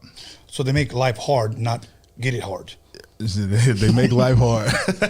They make life hard. That's how we gonna keep it like that. Okay. Party. So this one right here is a play off of DJ Quick. Okay. You know what I mean? So pitching on a party. Pitching on a party. Okay. My guy Coteezy, shout out to Coteezy. He was a Grammy nominated producer as well. No shit. Yeah. So I got a chance to work with him. He sent me the track. I loved it. It's just a cool vibe. It's a cool 90s vibe. Okay. Two Step. This is one of my first tracks that I really start writing. And that's basically, man, I get a little douce in my system. I'm 6'3", 285 pounds. Full of twisted steel and sex appeal. Ladies, how you doing? Single, ready to bingle? Yeah, you know what I'm saying? So with that being said, you know, you get me a little tipsy. Like, I'm not an alcoholic. I don't drink. Right. I rarely smoke. You know what I mean? But as soon as I get some liquor in my system, I'm dancing. That'll you know work. what I'm saying? I'm dancing. I'm getting out there. Hell yeah. Yeah. See, walking and everything. All of it. All of the above. No, not anymore. You know, I got, you know, athletes' knees and all that stuff like that. You know what I mean? Throw some more. Throw some more, man. So this one right here is strictly for the strip club. That one right there, I got my cat on there. Let me see. We redid it. It's with Stupid Young and Young Thrive. Okay. I interviewed him here. Yeah, I saw that. That's dope. You know what I mean? So Stupid Young, man. Long Beach in the building. Dope. Long Beach in the building, Pomona in the building. Yes, sir. We come to the conclusion, my brother. Can you give us a date on this, or no date yet? Just it's not a date, but we are definitely working to push that on the first quarter. Mm-hmm. We also have another track with Yuck Mouth from the Loonies. Okay. Revolution, man, crazy. Dope. Crazy vibe. That'll work, man. Okay, so sometime next year, you said. Yep. Okay, but you're gonna be releasing early singles. First quarter. Yep. I'm gonna try to get every 28 days of it right now. Okay. So right now we have a track that's coming out on the 12th. That's going to be under I Get Adam Records. Okay. So I'm on that one. That's why we're doing the release party in New York. Oh, okay. So that'll be on the 11th. It's going to drop on the 12th. And then right after that, we got the Paul Wall track that's going to drop. You know, get a visual for it. You know, just give That'll people work, something man. for the holidays. I wish I was in New York at that time, so I could go party with you, man. Man, let's get it. You know, it's funny. I went to go party in Harlem with my boy. He lives in Harlem. He grew up, born and raised there. And he goes, I'm going to take it to an old ass bar in Harlem. And I'm thinking like, hell yeah, I'm going to drink some blues, whiskey, or whatever. Some type of shit. Man, they were all fucking drinking Coronas in there, bro. Just kidding, you did that Drinking at home, Coronas you know what I mean? and Don Julio and Patron shots in there. And I was like, man, I came to fucking Harlem to drink some different, Night Train or something, you bro. know what I mean? Something that you can't get. Yeah, no, man. That was like, and they were playing reggaeton in there. And then some older woman came up to me. Well, I'm old too, but came up to me and asked me, "You want to dance, Sweetie Pie?" And I was like, "Hell yeah, why not?" Yeah, so I was let's go. dancing in Harlem. I had a good time. But, That's right. But anyways, okay, man. You know what? By the way, you bought me a bottle, and I want to thank you, bro. I mean, I appreciate it, man. Yeah, he brought me an Espalon bottle. Okay. Hey, man, thank you for having me, man. I appreciate you. All good, my brother. 2 more questions. Let's go. Anything I didn't ask you that you want to promote? Anything you want to say? If not, my next one would be if you got any shout outs. Any shout outs? Let's go with the shout outs first. All right, so first shout out everybody in Pomona. Pomona stand up. All right. So I want to thank, Sugar Free for taking me under his wing. Cocaine, you know what I'm saying? Everybody from Pomona, all the legends that blessed me with the opportunity to work with them.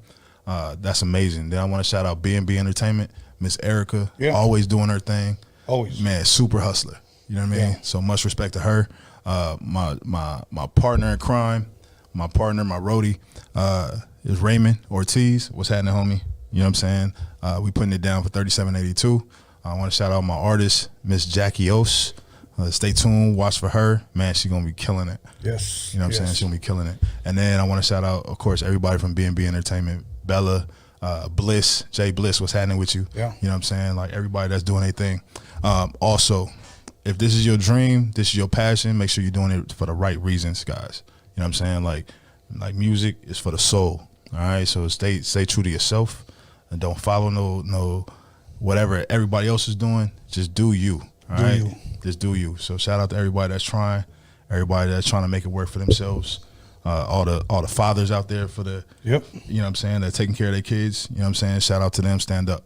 All right. All good. Much love, my brother, and much success to you and your record. Man, appreciate you, brother. All good, man. You know what? Lydia Reyes just walked in the building, bro. Yes. So once again, founder of the Biker Chicks Incorporated. Bikers. Yes. And so she'll be here in about 10 minutes. Hey, so appreciate you, brother. All good, my brother. You stay blessed? Yes, sir. Okay. So once again, call somebody, text somebody, slap the shit out of somebody, let them know that my boy Brian J's in the motherfucking building, Erica B&B Entertainment. Thank you very much. We'll see you guys back in 10 minutes. It's me, Little Easy E, Eric Wright, and a lot of you know me, know I like to smile. And to thank for my beautiful smile, I want to thank Occidental. That's Occidental in Hollywood. So check this out, for all your dental needs, be sure to come to them, because they'll be there to take care of you. That's Occidental in Hollywood. Check them out.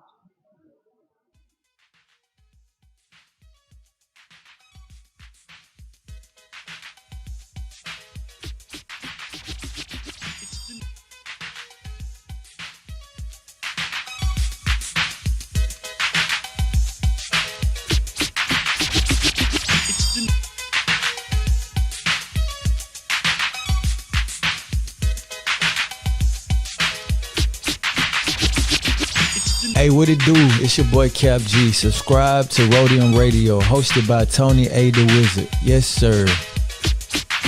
Yo, what's up, y'all? This is King T chilling on Roadium Radio. Tune in, subscribe every Sunday and Wednesday. Fucking with my man Tony A. the Wizard.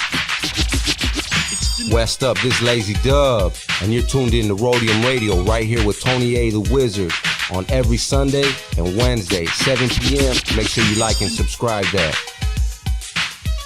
Hey, what's up, guys? I'm right here at Loco Negro, Tony A, Roadium Radio. Tune in.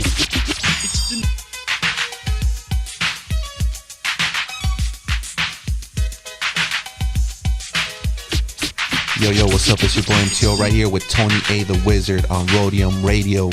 Make sure you like and subscribe and tune in every Sunday and Wednesday.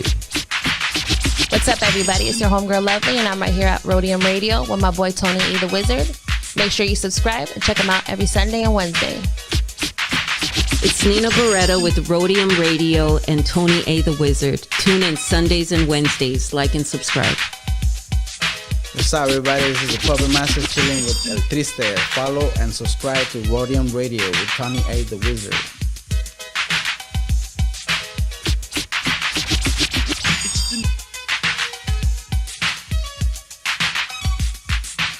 Hey, what's up, everybody? This is Rashidi Harper, director, executive producer from Hip Hop Uncovered, and I'm here at the Roadium Radio with Tony A. the Wizard.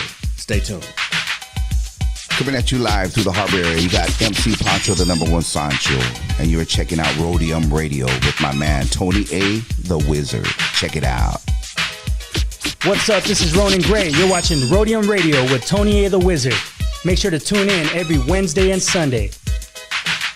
What up, this is Mr. D over at Roadium Radio with my homeboy Tony A. the Wizard. Make sure you subscribe and tune in every Sunday and Wednesday. What's up, y'all? This Uncle Spliff, man, from Spliff D TV. Y'all need to tune in every Sunday and Wednesday to Roadium Radio with my homie Tony A. the Wizard. Yo, you're tapping in with the Steel City Hustlers. This is Roadium Radio, hosted by Tony A. the Wizard. Motherfucking legend. Make sure you fucking like, subscribe, share, do all that shit. Yo, it's your boy Troublesome Man, TM Gang live in full effect here at Roadium Radio with my boy Tony A. the Wizard. You know what it is. Wow. Yo, what's up? This is DJ Ernie G in the place to be. I'm chilling here at Roadium Radio with my homeboy Tony A. the motherfucking Wizard. Rock those locals forever. Yo, what's up, man? It's your boy Young Hype here at Roadium Radio with Tony A. the Wizard. Make sure y'all subscribe and tune in every Sunday and Wednesday. Yeah, doggy. Yo, what's up? It's Anthony Campos, a.k.a. Big Citric, inviting everybody to tune in and subscribe to Tony Vision, Roadium Radio with your host, Tony A. the Wizard. What's happening? It's your boy Bobby Castro, and I'm here at Roadium Radio with the homie Tony A. the Wizard. Make sure to like, subscribe, check out the shit. What's good, y'all? Eric Bobo from the mighty Cypress Hill, chilling right here on Roadium Radio with the homeboy Tony A. the Wizard. That's right. Hey everybody, this is Cliff Ritchie, and I'm here on Roadium Radio with Tony A. the Wizard.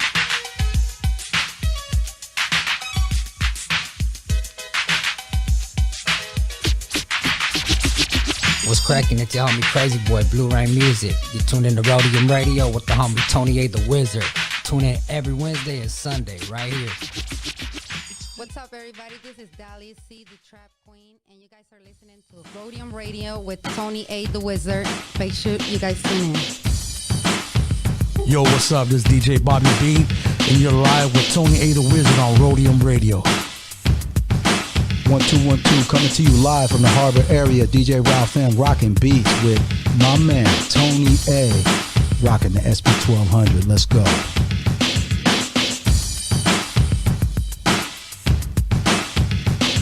Yo, what's up? This is DJ Yella coming straight out of Compton, Roadium Radio with my boy Tony A. the Wizard. Check him out. Hey, what's up? It's your girl Miss Gabby from NYC. Andamos aquí with Tony A. the Wizard at Roadium Radio. You already know how to bring that NYC love. Hey, shout out to all of you guys. Hey, what's cracking? It's that Guilty One. You're tuned in to Roadium Radio with Tony A. the Wizard, live every Sunday and Wednesday at 7 p.m. Like and subscribe. What's going on? It's Hazard. You are tuned in with Tony A. the Wizard on Roadium Radio. Make sure you tune in every Sunday and Wednesday at 7 p.m. Like and subscribe on YouTube.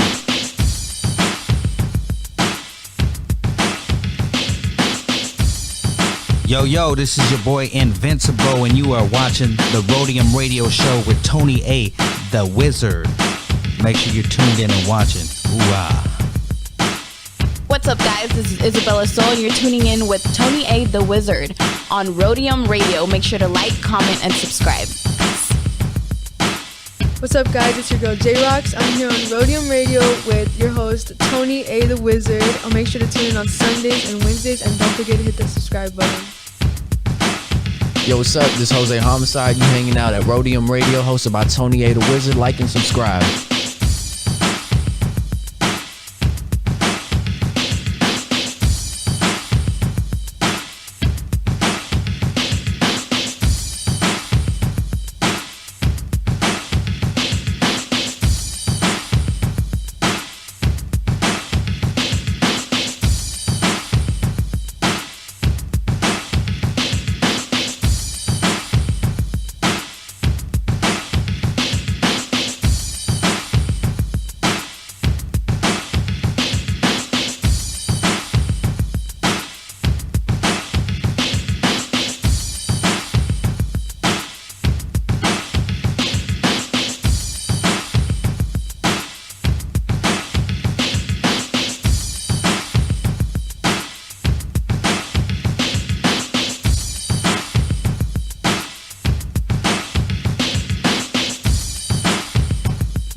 Welcome back, everyone, to Roadium Radio, episode 207. Everybody, 207. I want to thank everybody who's tuned in, who's liked, subscribed, commented. Those have disliked, those that are talking shit, those of you on the live chat, whatever. I want to thank everybody for tuning in because we wouldn't be here if it wasn't for you guys. Other than that, once again, I want to thank Brian J. for stopping by, giving us a dope interview. Erica from B&B Entertainment Management for Bella the Rapper and Jay Bliss. Much love to them. Other than that, once again, if you guys want to submit your music, submit it to roadiumradio@gmail.com. Submit it with music, videos, and a short bio. If you have any videos, submit them. But always send me a short bio. Other than that, once again, this Saturday, we've been promoting it during the breaks. We've been seeing the flyer. El Velorio is taking place this Saturday at the Pico Rivera Sports Arena, and it is thrown by Antonio Pelayo. So if you're watching, Antonio, much love, much respect to you and to your son, Isaac Pelayo. I just had him here the other day, and today we have somebody that's going to be there this Saturday as well. So without further ado, please allow me to introduce Lidia Reyes, founder of Biker Chicks, Inc. Yes, Did I get that right? It. I had to go slow. Yes. So, how you doing today? I'm doing great. Okay. Thank you for having me. Oh, you're very welcome. When I first saw you was probably about a week and a half ago at the press conference. Press conference. Okay. I saw you pull up in a bike. Okay. So I thought you were going to pull up on a bike here, but you didn't. No. You said my hair would get my messed up. My hair was good. Yeah, helmet hair. Okay. Yeah. So, although I do it sometimes, but. Okay. Now, before we get into all of that, El Velorio and you being the founder of this, let's talk a little bit about your weekend. We just had Halloween. How did you spend your Halloween?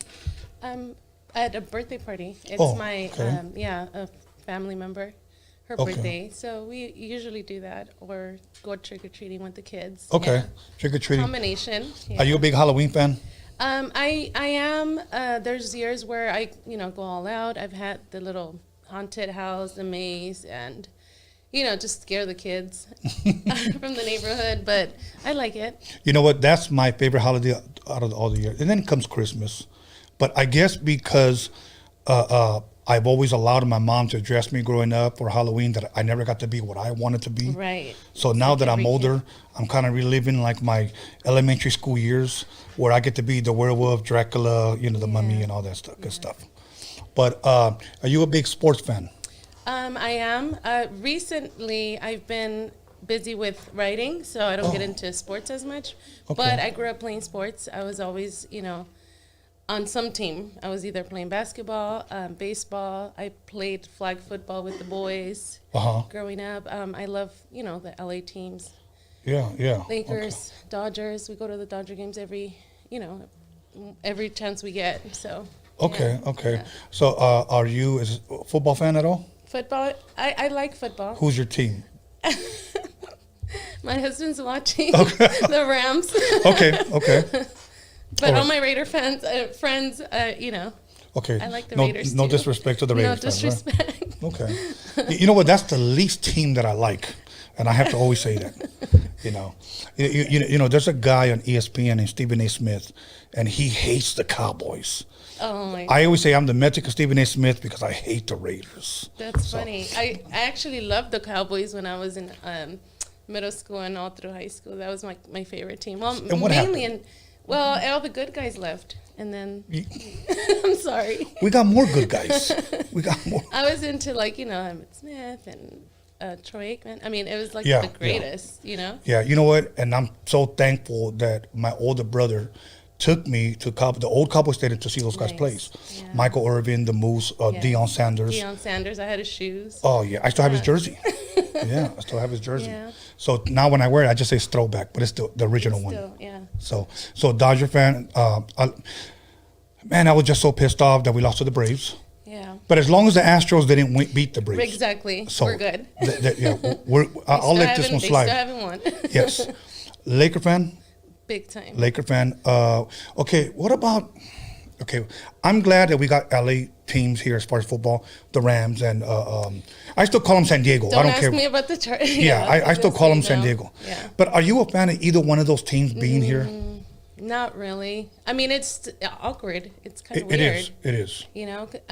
I I know people represent their cities, and some people go with the team no matter what, but it just feels like super. And then that Los Angeles Angels of what? Yeah, Los Angeles Angels or whatever. It feels like it's super saturated now. Yeah, it's kind of like whenever I think about. See, I was about to say San Diego Chargers. Yeah. I still say San Diego Chargers. It's hard. I mean, it must be hard for San Diego too, Yeah, it is.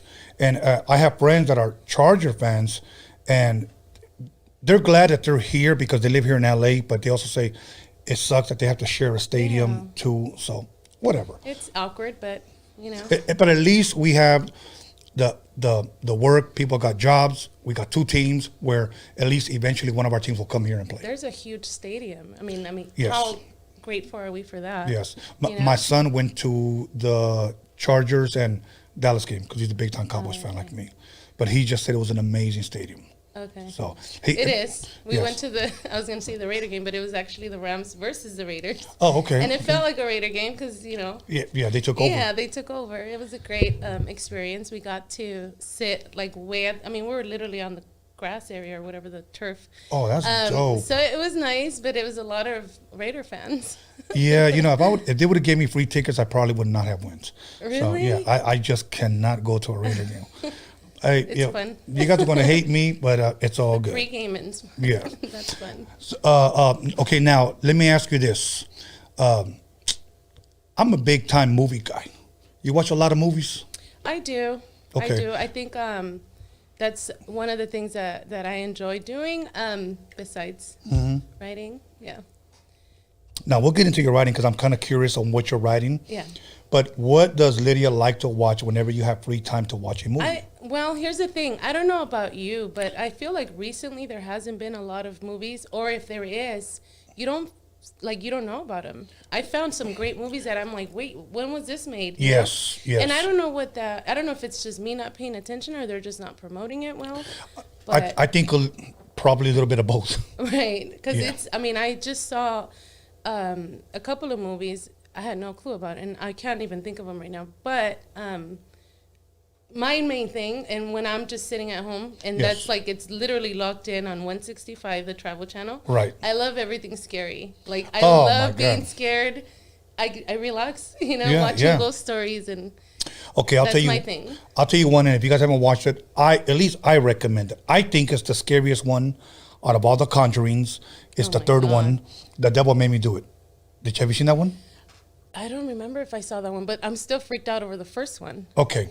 I saw the second one, but I don't recall the first one was really good. The second one was cool, but the third one is called The Conjuring. It's on Netflix. I think it's on Netflix. The Devil Made Me Do It. Probably the best one. Because I don't remember. The first one totally freaked me out, and there's a reason for that. But okay. I'm not going to get into it. It was creepy. No, that's for another podcast. I have another podcast called Freaky Tales. I have to get on that because I love everything scary, and that one did freak me out, and I don't like that movie anymore. You know one thing about all Latino families, and I say Latinos because I want to respect everyone who may not be Mexican, Guatemalan, from Honduras or whatever. We all have a story que se nos pareció el diablo, the devil somehow, either to me, to my mom, to my abuelita, and now we have chupacabras along with it. La Llorona. Yeah, La Llorona, so, every time we hear a yell, it's La Llorona. Yeah. But I recommend The Conjuring. Anything that you have seen lately that you could remember, you could recommend to anybody? Well, there's a few of them. The last one I watched, I can't remember the name. I have to get back to you on that. Okay. Yeah. I only watch Netflix because I like watching documentaries. Right. I like that too. I saw one good one. I recommended it. And for those of you that have the time, it's a docuseries, and it's the story of who shot or who killed Malcolm X. I really, really like that one. And then I see other ones. I like a lot of murder mysteries as well. Yeah. So I'll just click on like Jeffrey Dahmer. But the dope one, and I've already covered this one, The Night Stalker, Richard Ramirez. Oh, yeah. Ese güey had everybody terrified. I know. Everybody. Yeah. Okay, yeah, so now. a bunch of good ones. Lydia, tell us originally where are you from? Where did you grow up at? I grew up in Boyle Heights, next to East LA. And that's where I spent, we traveled. I lived in Bakersfield for a little bit. I lived in Lincoln Heights. Moved around, and we ended up, in the hood, in the projects. Okay. Boyle Heights, That- up until my early 20s. Now, what was the reason for moving around? The reason why I asked, my family comes from Mexico. Mhm. They go to Compton. I turn 9 years old. We come to Wilmington, and that's it. Well, there was a lot of turmoil in the family. Okay. Between that and finding work, my parents, again, they're from Mexico, and they, my dad would come here, and my mom's family is from TJ, so Oh, okay. yeah, so it was like back and forth type of thing until they finally got settled in, and La Migra would catch my dad and send them back, and it was that type of thing. Yeah. So he would go out and work in the fields out in Bakersfield, and with my uncles and all that, and when I was a little baby. So when that happened, we actually lived in TJ for a few years. Oh, and okay. because of that, so then he finally did his whole amnesty thing and fixed his paperwork and finally was able to, Right. get situated. But between that and, family stuff. You know what? I'm glad you're being transparent and you're sharing that, because there's a lot of people that have a lot of similar stories, like that. There was a guy that used to cut my hair years ago, and Mexican from Mexico, and he was here, and he goes, "I'm going to be moving to Minnesota." So I just thought, what the hell? Like, Minnesota? Like, why Minnesota? And he said, porque allá en el frío no nos buscan. Wow. And I was like, holy shit, I didn't think about that. Yeah. Yeah. So, but yeah, he goes over here, he goes, it's getting too hot now, so. It's crazy because my dad went through it, both my parents and my uncles, and they lived through the whole Cesar Chavez era, and they have different opinions about it, just like a lot of other, Mexicans do, about that whole situation and their experience, with that, because of the work. And I don't know if you're familiar, but We're very little, With- and I'll share with you what I think after. with the whole, here comes the Mexicans earning less and taking away the jobs from, like that type of thing. Right. So that was one thing that was always a problem. And I mean, come on, back then the minimum wage was what, $4? Like it was Yeah. crazy, Yeah. So we finally were able to get accepted to the projects, and that was a big relief for my parents because they were able to maintain, the rent and finding work. And so for me, it was like automatically I had to start working as soon as I had a chance, and that was it. And I want to clarify this for everybody watching who may not know Cesar Chavez. We're not talking about Julio Cesar Chavez. No, not the boxer. We're talking about Cesar Chavez. Caesar, yeah. Okay, now, about a year ago, somebody on social media posted up some stuff, and I'm just going to be blunt, talking shit about Cesar Chavez. And so I reached out to him because what little I knew is that he was for La Raza, he was for the people, okay? So I asked this guy, well, why would you put F him? Yeah. And he said, oh, he didn't like immigrants. And it blew me away because I'm thinking, weren't they all immigrants that were working for him? Well, not for him, but were working there. So I kind of didn't understand. He was like, well, I'm a real Mexican, I'm from Mexico. So I didn't know what his whole pedo was. But he was just saying, oh, he wasn't for, the Mexican people. Yeah. There's always controversy and everything. Yeah, Yeah. I just need to educate myself, and I don't want to be talking out of my ass. But, I thought he fought for the people. He did. And again, it just depends on Right. who you ask. Or whose story, yeah. And but there's always three sides to a story, and some people have opinions, and some people were affected in different ways. And my dad doesn't hate him or anything. He just lived through it and saw what was happening, and he saw a different side of what's being portrayed, and that's pretty much it. But of course he did a lot of great things. I mean, you know, it just depends on, like, again, who you ask. No, it's very, very true, because I have certain friends that are Muslims. Some don't like Malcolm X, and some love him. Right. So in my mind, I'm thinking, but aren't you both, That's with everything. I mean, with everything. Everything. And I always say this, you could be walking on water and somebody's going to say it's because you can't swim, And no matter what you do, you're always going to be a bad person to somebody. Yes, You know, yes. so I mean, it just depends on Yeah. what side you're on, Yeah, of the story you're on. Yeah, you can slam dunk, but that's because you don't know how to dribble. You don't know how to. Yeah, pretty much. Oh my God! Yes, I know. And sometimes, believe me, with our own people could be our worst enemies at times. Unfortunately, that's the case a lot of times. Antonio Pelayo was here, and we were talking, and how Raza many times they gave us the name of crabs in a bucket. One of them's trying to get out, Trying to pull and it pulls the other one out, and I see it, and it's very, very sad. I have hope, but I see it, and it. See, my thing is this: if I consider you a friend, and you're winning, there should be no problem me congratulating and clapping for you. Right. Or and waiting your turn, right? Waiting my turn. Yeah. Or I can be like, yeah, I'm happy for you. Yeah. I've lived it many times. It's the weirdest thing. I still can't wrap my head around it. But all we can do is keep pushing and keep it pushing. Yeah, and Okay. because you can't focus on that. You Right. know, I just feel like the negativity draws so much of and so much energy and so much attention. Yeah. That people focus on that more because they More. like that. Very Than to true. focus on the good stuff that you've done. Yes. Or how you've helped, even like just the whole culture, on its own. Like Yes. you could do 10 years of good things. Yes. And one thing that goes wrong for whatever reason, that's what they're gonna Yeah. hold on to. Like, And- yep, and- I and knew it's it. like, I knew oh yeah, I knew she was gonna, and it's like, you can't dwell on that. You Yeah. can't focus on that. You just, you know who you are as a person. Yes, You know? and one thing I've noticed about social media, that let's just say you post up, a selfie, or maybe just you talking about your bike event, okay, Right. and you get, let's just say 100 comments, 98 are all positive. You're winning, keep going, but 2 of them are like, you're terrible. Yeah. Your bike suck. Yeah. Okay. There are some people that will pay more attention to those 2 than those 98. It'll ruin their whole day, and they'll be like, that's what they're gonna focus on. Yes. And that's what I mean, like that whole the negativity Yes. is stronger, and sometimes it's like, why, Yes, why?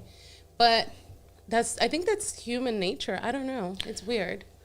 I think us humans and people just, I don't know, and I'm not like I feel like I always try to remain positive no matter what. Right. I congratulate others as much as I could, because that's, and I just feel like it's your circle sometimes. Yeah. And you just have to train your mind not to focus on the negative. Right. No, one thing I've noticed as you are becoming more and more successful, at least with me, I'll speak for myself. When you're winning, I felt that my circle started getting smaller. Oh, definitely. Because it's hard to really, really trust people. Because ultimately you don't know if they really have your back or they're just waiting around for you to help them. And the moment that you say, look, I'm still working on me. Yeah. That doesn't sit well with them. Right. So now they go around and, let me get your connections. Oh, you have a sponsor? Let me take that. Yeah. And it's okay, because why not? And that's the thing. People have lost. I feel like I'm, no pun intended, but I'm super old school. Yes. My morals, my values, everything. And I feel like if I can help you, I'm helping myself. Yes. I've been working hard. Even with my nonprofit, I started my nonprofit in 2017, not knowing anything. A friend of mine helped me. I'm still dealing with it's a lot. I don't know if you know about nonprofits or not, but it's a lot of paperwork. Some people don't even get their 501c3s, like it's a lot of stuff that goes into it, and just the work and getting things done. Yeah. And for free, because you're a nonprofit. Yes. You're depending on sponsors. You're depending on the community to help and Yes. other people to help you. So it's a lot, and for you to go through all of that, and just as an individual, I mean, I have my family support, but Yeah. To bring somebody else in and try to help you, and it's like they try to one up you. It's I know. crazy. You know, I've had that experience. They try to one-up you. Man, that happens a lot. It happens a lot. It happens, you know, and I could easily say that, you know, like I've spent a lot of my time that, you know, to put this together and give back. And there's a lot of things that I don't post about that I've done because I'm not here to brag about of course the help, but I also want to raise awareness, you know? Yeah. But, you know, just starting the podcast that I started at my house in my garage. And why don't you share a little bit about that so that you can promote it? Go ahead. Well, it started with the nonprofit. Okay.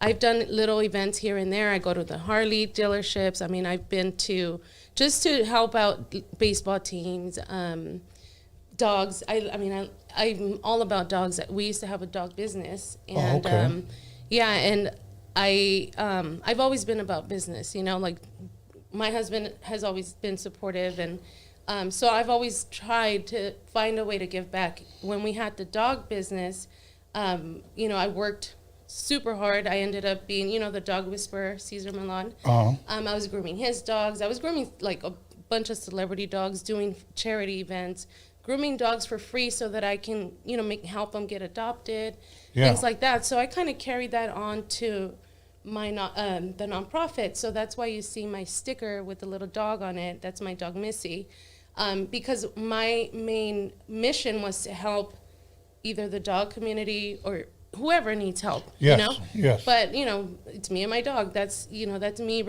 my representation of who I am and what I'm here to do. So that was done. I did do a lot of charity events, and then here comes COVID, you know? Yeah. And now we can't do events, right? So, like, now we're stuck, and I'm like, well, what am I going to do, you know? Who knows how long I'm going to be at work because now they're cutting back, and you know, I was working at a law firm helping an attorney that was an advocate for children. And that was a whole nother thing for me because I wanted to help kids in the hood that didn't have legal representation. So I was going to collab with her to do charity events to raise money, to put it aside, so that whenever special ed kids need an attorney, they can afford it. Wow, that's you know what I awesome. mean? Because there's a lot of people that are in the good areas that can hire an attorney. Of course. You know, because they need a $5,000 deposit, you know, retainer or whatever. So that was my thing. I was always trying to figure out a way how to incorporate my nonprofit. Well, of course, you know, I got laid off because of COVID. Yeah. So, and it was a little combination of things that happened, but I said, let me do this podcast. I've been thinking about it forever. My husband's like, let's fix the backyard, you know, let's fix the garage. I have this backdrop too. And we were like, you know, I envisioned it and I said, let's do it, you know, and I invited a couple of people over. It was going to be 3 girls. And then it didn't work out. So it ended up being 2. And I thought, well, let's do this. You know, I'm all about, you know, empowerment and helping and getting the community involved and talking about things that happen in LA and just the community, you know? So I had a couple guests, Jimmy, I don't know if you know Jimmy Humilde. Oh, no, I met him just over the phone. Okay, so he's a big, another big advocate for the Raza, you know, and helping, you know, helping the community so that, you know, working together. And so to me, it was interesting, you know. Yes, so I invited him. I invited Sendog. He was at the, I know you know, Sen. yeah. And you were in Southgate, you said, in the 90s, right? Yeah. So things like that. And it's more about showing the culture, charity rights, but because of COVID, we weren't really doing much. And so I just got creative with it and talked about LA, you know? Yeah. And the guests that would come, like Esteban Oriol came on. Yeah. And he writes too. So these people write and they're part of the community. And that's kind of where I started. Right now I'm trying to focus on other things. I have a lot of events, so it's kind of taking up a lot of my time. But I still want to go back to the podcast and do that, yeah. Okay. So you're not doing it at the moment? I haven't booked anybody. Just because I have a lot of stuff that's happening, the velorio. Yeah. I was actually picked to be an ambassador for Harley Davidson, which is, to me, it's like, like crazy because I've watched their social media and everything, and I as a matter of fact, I commented once, like, you guys need more Latinas in there, like. That's dope. So I started, they reached out and they wanted me to ride a couple of bikes and just put them up on social media. And now they're asking me to do a giveaway, and so it's like, to me, it's badass because you don't see a lot of Latinas on there. I mean, I'm not trying to talk bad or anything, it's but true. yeah. So I'm busy with that, and just we ride a lot. We do a lot of charity rides events. We're going to Puerto Peñasco on the 11th, so we're riding out there, and just it's the schedules, Okay. But I've had a couple of the Mayans, Frankie Loyo, shout out to him. Yeah. He's an amazing guy. Joseph Creeper from Mayans, shout out to Joseph. It's been about the culture. And now I want to focus more on the whole giving back and being able to do these charity events because Awesome. Hopefully now we're back to being normal. Hopefully. Yeah. Hopefully. Yeah. Here's a goofy question, but I have to ask you. Yeah. Well, I don't have to ask it, but I'm just going to ask you. Yes. Have you been vaccinated? I haven't. Neither have I. Okay, we're good then. No, I'm kidding. No, neither have I because No, I've been fighting it. lately there's been a lot of celebrities that have come out and have talked about it like we shouldn't or why should we or whatnot. But, whatever happened to, there was a thing going on a long time ago, My Body, My Choice. You're not a female, okay? No, I I'm understand kidding. that. No, I know that. I know. And I Kidding. respectfully say that. No. And that's, even that to me is like, I mean, that should, whatever. That's a whole different thing because. That's another podcast. Yeah. So. But no, it's tough because now they're asking for it. We went to the Dodger game and I'm like, what the hell? We have to have a vaccination, or negative COVID. Did they let you guys in or no? Yeah. Oh, I got in. Okay. The lady didn't check, but I showed her something. Oh, okay. You went like this. Yeah, I was like, Okay. but, what am I going to do? Ride back home? Yeah, exactly. Look, I went to a Mariscos real quick, and the lady goes, "No tienes la tarjeta de su vacuna," Yeah. And I was like, "No, I don't have that." I was like, "You know what? I'm just gonna leave. You guys don't want my business. I'm gonna get out because I really wanted some. Yeah. I really wanted a shrimp cocktail." As I'm walking out, Call me Chelada Gallardo. He'll hook you up. yeah, and I guess the manager came in and she goes, "It's okay. You don't have to say nothing. Just come on and we'll let you eat." Because a lot of people were walking out. I guess they thought it was gonna work. But a lot of people will lose business. It's hard because my sisters both are nurses and they're, everybody's vaccinated. Right. I'm the only rebel of the family, Right. I don't know. I don't know. I forgot who, let me see. I don't want to look it up, but I think it was my sister who sent me. Give me one quick second because I don't want to get it wrong. I don't want to give you guys false news. Or was this weenie? Yeah. Mayor Garcetti tested positive for COVID-19. Today. And he's vaccinated, that weenie. So, I get the point because it's not going to affect you as hard or whatnot. But if I don't know. It's hard. I've refused to do it up to this point. I think it's getting to the point where it looks like we're going to have to. But Ice Cube just turned away $9 million. Yeah. And I'm over here like, oh my God, I don't know. I don't know. And one thing with me, right before we go to break, I'll just say this, that I'm not trying to discourage anybody from getting it. I know if I have to, maybe eventually I'll get it because I know for you to travel, they're telling you have to. Right. But it's tough. It's tough for everybody because you want to be safe. But then again, I mean, yeah. Okay. Well, we're going to go ahead and take a 10-minute break. We're going to come right back and we're going to talk about El Velorio, you being the founder, Biker Chicks, Inc. We'll talk about that a little bit more. All of that. So there's still a lot of things I want to ask you, so we'll get that going. Once again, everybody, 10 minutes. Call somebody, text somebody, you know the rest. We'll be back in 10 minutes. I think I'm going to start drinking in a little bit, so see you guys back soon. Hey, how you doing? It's me, Little Easy E, Eric Wright, And a lot of you know me, know I like to smile. And to thank for my beautiful smile, I want to thank Occidental. That's Occidental in Hollywood. So check this out. For all your dental needs, be sure to come to them because they'll be there to take care of you. That's Occidental in Hollywood. Check them out.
Ice Cube getting dumb at the Roadium with the funky drum, and you know my man Steve can get some.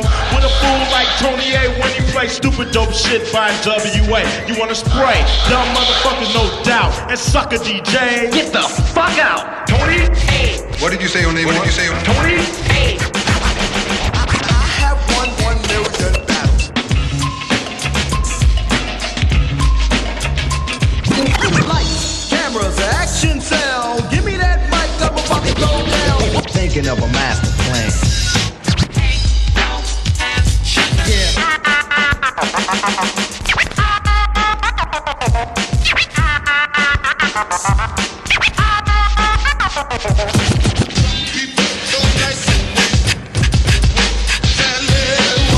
This story's funny.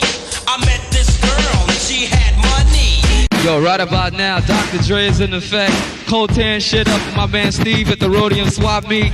And we here to lay it on the line. To all them sucker niggas out there claiming our tapes and shit, we just got one thing to say. Live and get your boy, your ass is mine. Live and get your boy, your ass is mine. Live and get your boy, your ass is mine. Yeah! Now my name is Dr. Dre.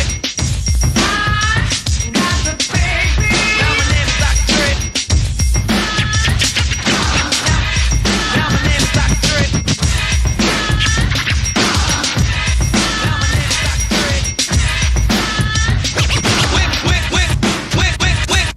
Went to a party in West LA. Wanna learn a new dance, that's what you say. What is the new dance that can't be matched? So just dance to the flow, do the catch. Here it come, here it come, here it kitty come, come. Here it come, here it come, here it kitty come, come.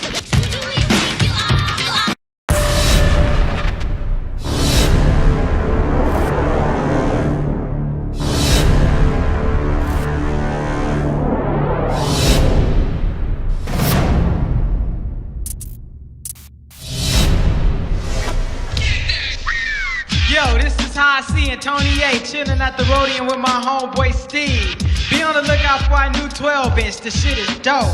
Yo, I like to say what's up to my homeboy Dre, my homeboy Prince of Jazz, and the girls with the big ol' ass. So Trip, I'm about to bust one more time to let y'all niggas know just what's on my mind. In the morning, police at my door. Fresh to be this week across my bathroom floor. Out my back window, I make my escape. Didn't even get a chance to grab my old school tape. Mad with no music, but happy cause free. And the street to a player is the place to be. Got a knot in my pocket weighing at least a gram. Get you, Dre. Just do 1 2 1 2. Right about now, Eazy-E and Dr. Dre's in the motherfucking house. Times are getting crazy, it's really hard to choose it. The Roadium's a spot to get funky, fresh music. Easy motherfucking E and my homeboy Dr. Dre. MC Ren is in effect, and you know we don't play. The Roadium is hitting, but you know you can't leave until you get a deaf ass tape from Steve. Oh Steve, oh Steve, oh Steve, just give me just one more tape. Oh Steve, oh Steve, oh Steve, just give me just one more tape. Oh Steve, oh Steve, oh Steve, just give me just one more tape. Oh Steve, oh Steve, oh Steve, just give me just one more tape. Yeah, man, I came all the way down to the Roadium swap meet, man, to pick up one of the NWA tapes, man. And I talked to homeboy Steve down there, man, and he said I'm fresh out of tapes, man. How the fuck you fresh out of tapes, man? He said cause they selling like hotcakes and shit, man. Got my man going down. Hey, mom, what's for dinner? And welcome back, everyone, to Roadium Radio episode 207. And I got the Pacifico out, a little bit of Espolón tequila, just so I can enjoy myself because I'm home. So without further ado, once again, Lidia Reyes, the founder of Biker Chicks Inc. I needed a little bit of help. That was kind of a long one, but I'm glad that you're here. I'm glad that we're talking about what we're talking about. I loved our conversation. Let's just keep it going. I know that, you know what, Alex? I hear a little bit of feedback. Do you have the headphones on loud? Anyways, I forgot what I was... Lost my train of thought. Yes. So many things. Okay, yes. But we were just talking about a lot of things now. But I wanted to ask you, because you're the biker chick, okay, you're the founder of this. How long have you been writing now? I've been writing on and off for about 15 plus years. Okay. I always say that. Okay. Now, me, I have to tell you this because I'm a scaredy cat when it comes to bikes. Because I've seen accidents as a youngster. And I've always been terrified to get on bikes. I've been on bikes where dudes are giving me rides and then are popping wheelies on the freeway.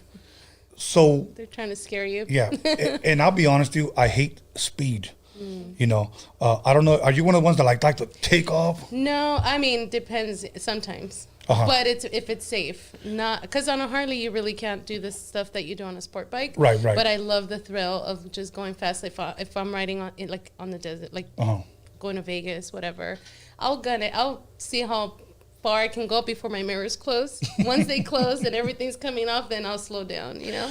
Okay, so you have a Harley. I do. Okay, do you have more than just one? Or? We have a few. I think we have a problem at this point.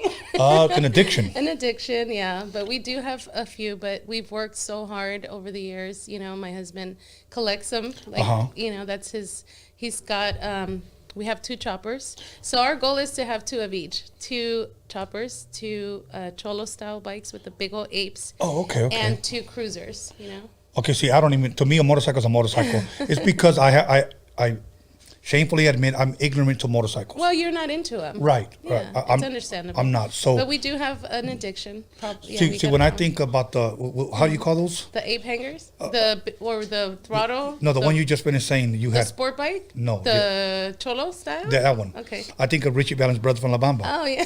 Is that the kind that he had? Kind of. Okay. Yeah, kind of. I guess you don't watch like the Mayans, maybe? The no, show? I don't. No? Okay. I think I watched like one episode. Okay. Well, it's a big old well, you saw the bike I rolled in. Yeah. I think, right? Yes, at the conference. Press conference. Okay. Yeah. And we're actually building 2 bikes right now.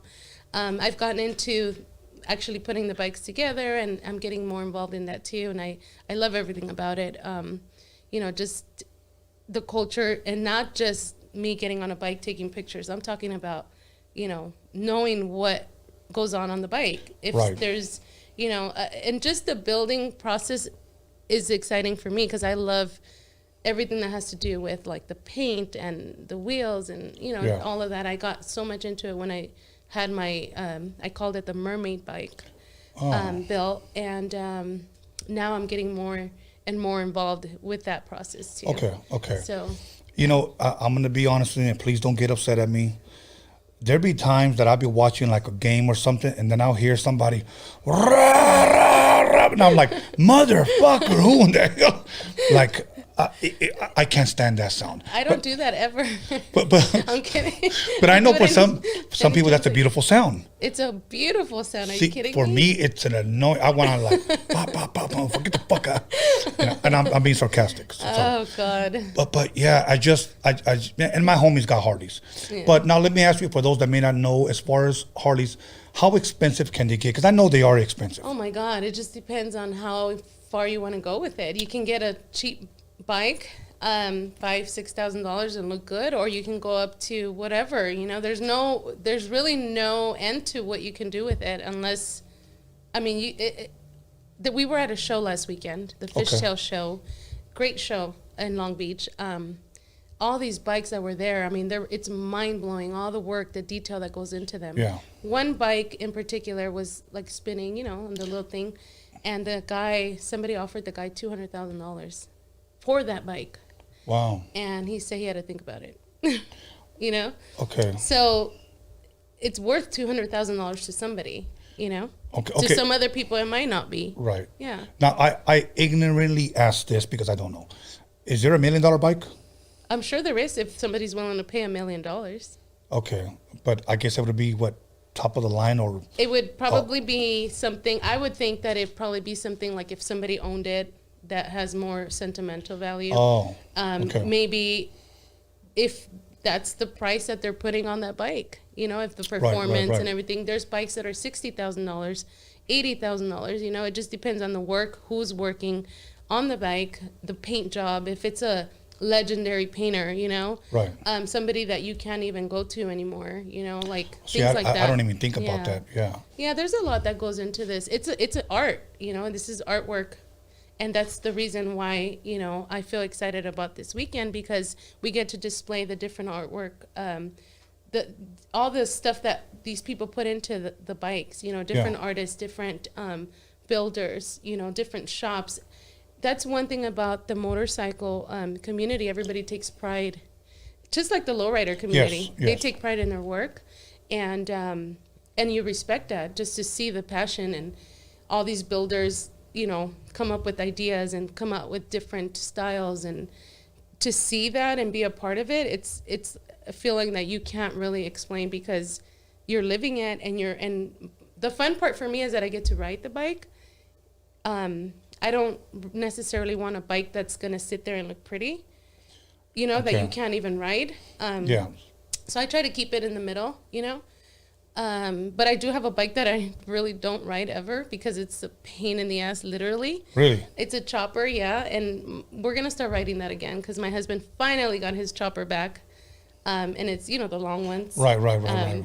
So I'll be riding that again. But it's like, once I get home, my back is out, and I have to lay down for like 2 days. No shit. It's a rigid, yeah. Now ever It's a since you rigid were frame. young, were you ever into, you know, when I say young, like elementary, junior high school, were you into bikes? You know what? I was not. My dad was very protective, like overprotective. But I did see Betty Boop a lot. Like, I love Betty Boop. So she was always on the bike, you know. And my cartoon, I told the artist that did it, Art Varela, to kind of, you know, not copy, but like, you know, it's inspired by Betty Boop and the bike, you know. Yeah. But I never grew up around bikers. I would see the bikes here and there, and the 90s was all about, you know, the Rebels and that whole style, the Harley Davidson boots, but I never really said, oh, I'm going to be a biker one day. You know, it was never like that. I just get into things randomly, and here I am now. I'm a biker. But I did start many years ago, so I kind of just, it's in me now. First time you got onto a bike, scared? No, I was always just like, let's go. I don't think scared is something that is in me. Okay. You know, try it and see what happens. For me, it is, when it comes to bikes. Yeah, no. Yeah. Trying to think of what I'm scared of. Snake spiders? Mm-mm. No, I don't like snakes. I don't like I spiders. think I'm scared. Like, if I see it, I'll jump, but it's not going to be like I'm terrified, and, you know, I'll probably just try to kill it or something. Of course I'm going to jump. Right. But not something that I'm never going to try.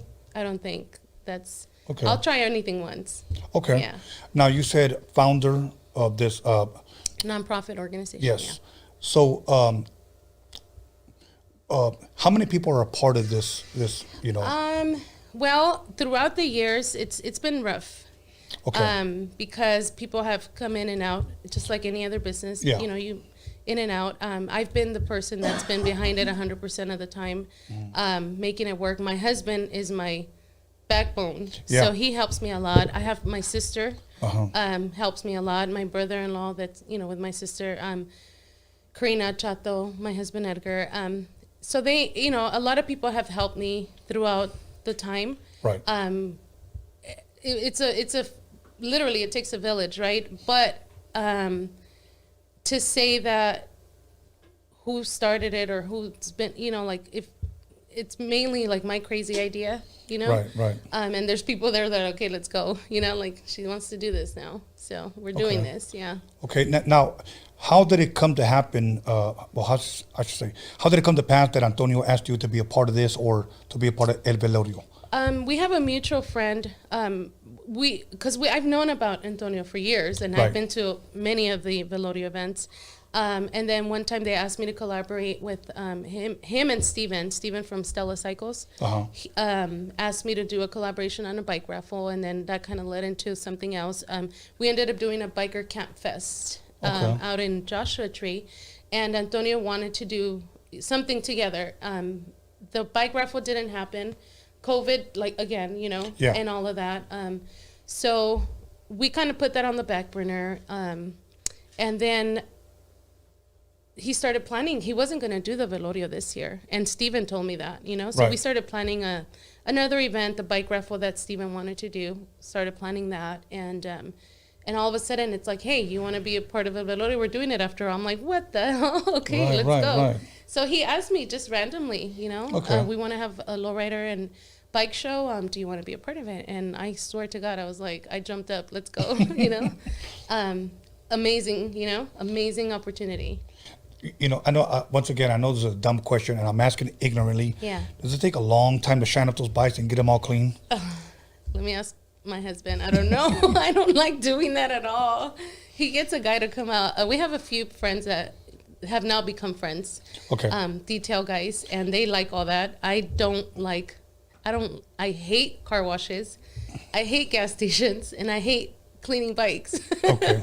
That's a man's job, and you guys want to be biased over cooking. I'll make you a sandwich if you clean my bike. Hey, it better be a big old, you know. No, it's a sandwich. All right, bologna and cheese. So, all no, good. it does take a lot. It's chrome. I know. It's just a headache, but they stay shiny. How many bikes? Because I'm going to be there Saturday. How many bikes am I going to see a part of your whole camp? We minimum 20, Okay. and we only had enough space for 6 to 10.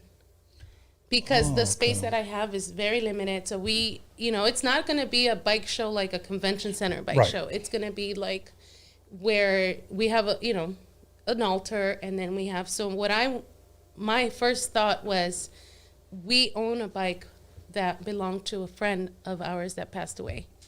The family offered us, the opportunity to purchase a bike off of them when he passed away. It was a brother of ours, club brother, and we did, and my husband turned it into a memorial bike. And the craziest thing, because ever since he was into the show business, music, he was starting to get into movies, and ever since we kind of like took over his bike, it's like video after video after music video, this, that, and the other, and I'm like, it's Coop, he's here. Yeah. So we're doing a memorial altar for him, and then I have a friend who is also a biker. She's one of the originals. Badass. She, I never thought I could ride with big old apes. I would see her, and I'm like, never in a million years. With big old what? Apes. So they're like the big handlebars that you're up here, yeah. And she rides that. She's been riding for years, and it was just never a thought. And she, her name's Kim. Okay. Raza Raps. She recently lost her daughter, and it was her daughter used to ride with her. Oh, rest in peace. So she's bringing her bike so we can celebrate her daughter's life, and Yeah. I feel so honored that she's doing that, because I feel like I met her daughter. We were always, talking on Instagram, and just to have that, to me, it's a big deal, to have the honor to be able to celebrate somebody's legacy life. And then I have a few other friends that have passed. One of them in the motorcycle community as well, a couple of them actually. So I just want to celebrate them. And so we're bringing those bikes, and then just beautiful looking bikes. And Antonio gave me space for like 10 more. That's awesome. Yeah, so there's going to probably be more than 10, but don't tell them. Okay, I won't say nothing. Nobody knows nothing. Nobody knows anything, but we'll make room for them. Hopefully. No, I will definitely stop by and say hello, because we're going to be all over the place. Yeah, oh my God, it's going to be crazy. And that venue is big, and I mean, you've been to the Velorio before? No, not the La Bulla. La Bulla. I know it's a little bit, the one I went to was a little bit smaller. Yeah. This is going to be crazy. Like, I've been to the Velorio, and I could just imagine how this year is going to be. Yeah. So once again, Pico Rivera Sports Arena. Yes, Saturday. This Saturday. 6 p.m. to 1 6 p.m. to 1. Yes. And 21 and over. No. 6 p.m. Oh, yeah, to 1 a.m. 1 a.m. Yeah, we're going to be up late. Yeah. Past my bedtime. Yeah, I'm going to be walking around drinking, having a good time. It'll be my day off. So. And everybody could dress up. There's going to be face painters there. You can get your face painted. Dia de los Muertos.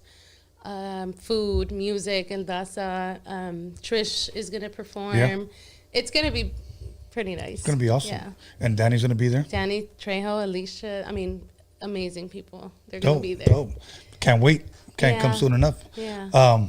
Okay, so now let's talk a little bit more about as far as how far do you want to take this? Like, what do you see, yourself in the future as far as with this?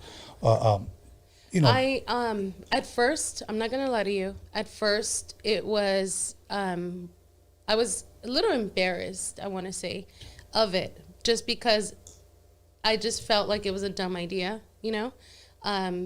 It's biker chicks who's going to support that, not the guys. This community is predominantly male. Right. My idea for it was to get more females involved, It's hard to work with a group of females, because everybody, you know, has their personalities. Women get very catty, and so that part is hard, you know. I've always been, you know, into that. So this year I regrouped, I refocused, and I figured, you know what, this is not about what goes wrong. This is about what can go right. And I've always loved helping people, and I've always loved inspiring little girls. And I've always done it in a way where I feel like if I had a daughter, she would never be embarrassed of what I'm doing, you know, in a classy way. Because automatically you think biker chicks, you think bikinis and bars and booze and, you know, all of that. And I feel like for me, it's more of, yeah, you could do all that, but don't show the kids that, you know? Yes. Do that when you're, you know, Rosarito or whatever. And I mean, it's going to come out online, but, you know, and I'm sure they're probably, you know, but that's not the focus. Well, we're grown-ups, we're grown people. We you know, we want to do that and be sexy and whatnot. But my main goal is to inspire girls that are growing up to be, you know, strong women. You don't have to fall into that whole, you know, you got to be this or you got to be that. You could be whatever you want, you know. You could be strong, you could be whatever. But when I'm riding and I see a group of kids and they see the bike and they, you know, the look in their eyes and they're like, wow, like that's a girl, you know. Yeah. Little girls, I have girls that I keep in touch with, little ones. And I always talk about one in specific. Her name's Miranda, because her parents bought her a little bike with apes, the little monkey bar, you know, the handlebars, and then she bought a helmet like mine, and she would ride around. That's awesome. And she wants to be, you know, and has my sticker and the whole thing, and I feel like they're watching, you know. Yes. And I always talk about how Disney doesn't have a biker princess, you know. Right. Maybe one day, you know, Harley doesn't have, you know, Latinas representing them as much. Maybe that too, you know. So it's little things like that that I feel like, for me, it would be something that I would love to help at least create or inspire, you know. And then obviously the helping part, writing for charities, you know, different causes. I have one in particular that I want to talk about. You know, because I help out we do group rides, toy runs, you know, deliver toys. I was talking about it earlier. We go to Rosarito every year with Rolling Deep for Charities, and we take toys to an orphanage in Rosarito. Good. You know, 500 bikers go over there and the whole thing. So I want to keep that going. I'm working together with a couple of people, Joseph and Malo, the guy that painted the bike that I ride right now. And we're going to put a toy run, you know, and deliver toys for Christmas, maybe at the border, things like that. Those are things that we've always done, that I've always done for years. But I want to get into other things, you know, and maybe grow and have other people get involved. And, absolutely. You know, take it further, you know. I have one particular person that I want to help, and I don't even know how to go about it, but I'm going to start looking into it because this couple has always been there for us whenever we need catering, whenever we need micheladas, you know. It's a friend of ours, Michelada Gallardo. This couple came to the house, delivered ceviche, and they started their business when COVID hit. Everybody was out of a job because of the bars, restaurants, whatever. So I figured, let me help them out and put them out there. I have a platform. Anybody that I post, if I can help them that way, I'll do it, you know. And they started getting more business, you know. Thank God, people started hiring them more. But amazing people. I mean, amazing. His wife is in dialysis. Oh, wow. And she's been on it for so long that her body's not responding well. And she was supposed to have a kidney transplant. And then COVID hit. So now her sister's not eligible, and they're trying to find a donor. So my goal right now is to focus on that next. To try to figure out how that works, to see if we can find her a match, you know? And it's those things like that I feel like there's so much I could do to help. Maybe not out of my pocket most of the time. it's hard because, you know, you have to get, of course, you know, it's a lot. And I'm not working full time. My work depends on my sponsors, my money, my income, everything. Yes. And luckily I have a good sponsor that takes care of me, and I'm able to work and provide for the nonprofit and for myself, you know? Yes. So if I don't have that, there is no nonprofit, you know? Yeah. So. Yeah, I have a question, but I need you to move the mic just a little bit closer. That's what you were asking, Alex? Yes, because we want to get your best voice. It's fine. Is there a lot of Latinas riding bikes? You're starting to see them more now. It was rare to see maybe 5-6 years ago. It wasn't, for me, it wasn't as common because I was out on the streets and it wasn't as common. It's becoming a thing this year. I mean, it just kind of like, it just took off. What do you think it was like that we never had them before? Well, because, I mean, if you think about it, it's a male sport, you know? Yes. My husband and I kind of broke that rule. He is super supportive, always has been, brings me along to everything. I mean, I have always been riding by his side, and I've met girls along the way, and they see it now with social media. You know, they see my videos, and it's like, oh, I want to ride too. And I have so many messages from females all over the country, all over the world that have messaged me and tell me, you have inspired me, and now I'm That's riding. so dope. You know, so for me, it's like even that, because I know how it feels to be stressed out, and then you get on your bike and it's like nothing matters. You know, you're good because you're on your bike, you know? Yeah. So to feel that as a woman, it's a different feeling, you know? So yeah. I'm glad I'm able to inspire, and you're going to see them more and more now. Okay, and I'm going to tell you how guys feel when we see girls riding bikes. Okay. Years ago, like, pull up, like, that's a dude with a big booty. What the hell? That's a girl. What the hell? Yeah. We used to trip out to see girls on motorcycles. And it wasn't like it was a no-no. It was like we just rarely ever see that. So I'm not trying to disrespect anybody. It was just something we hardly ever saw. And you know what?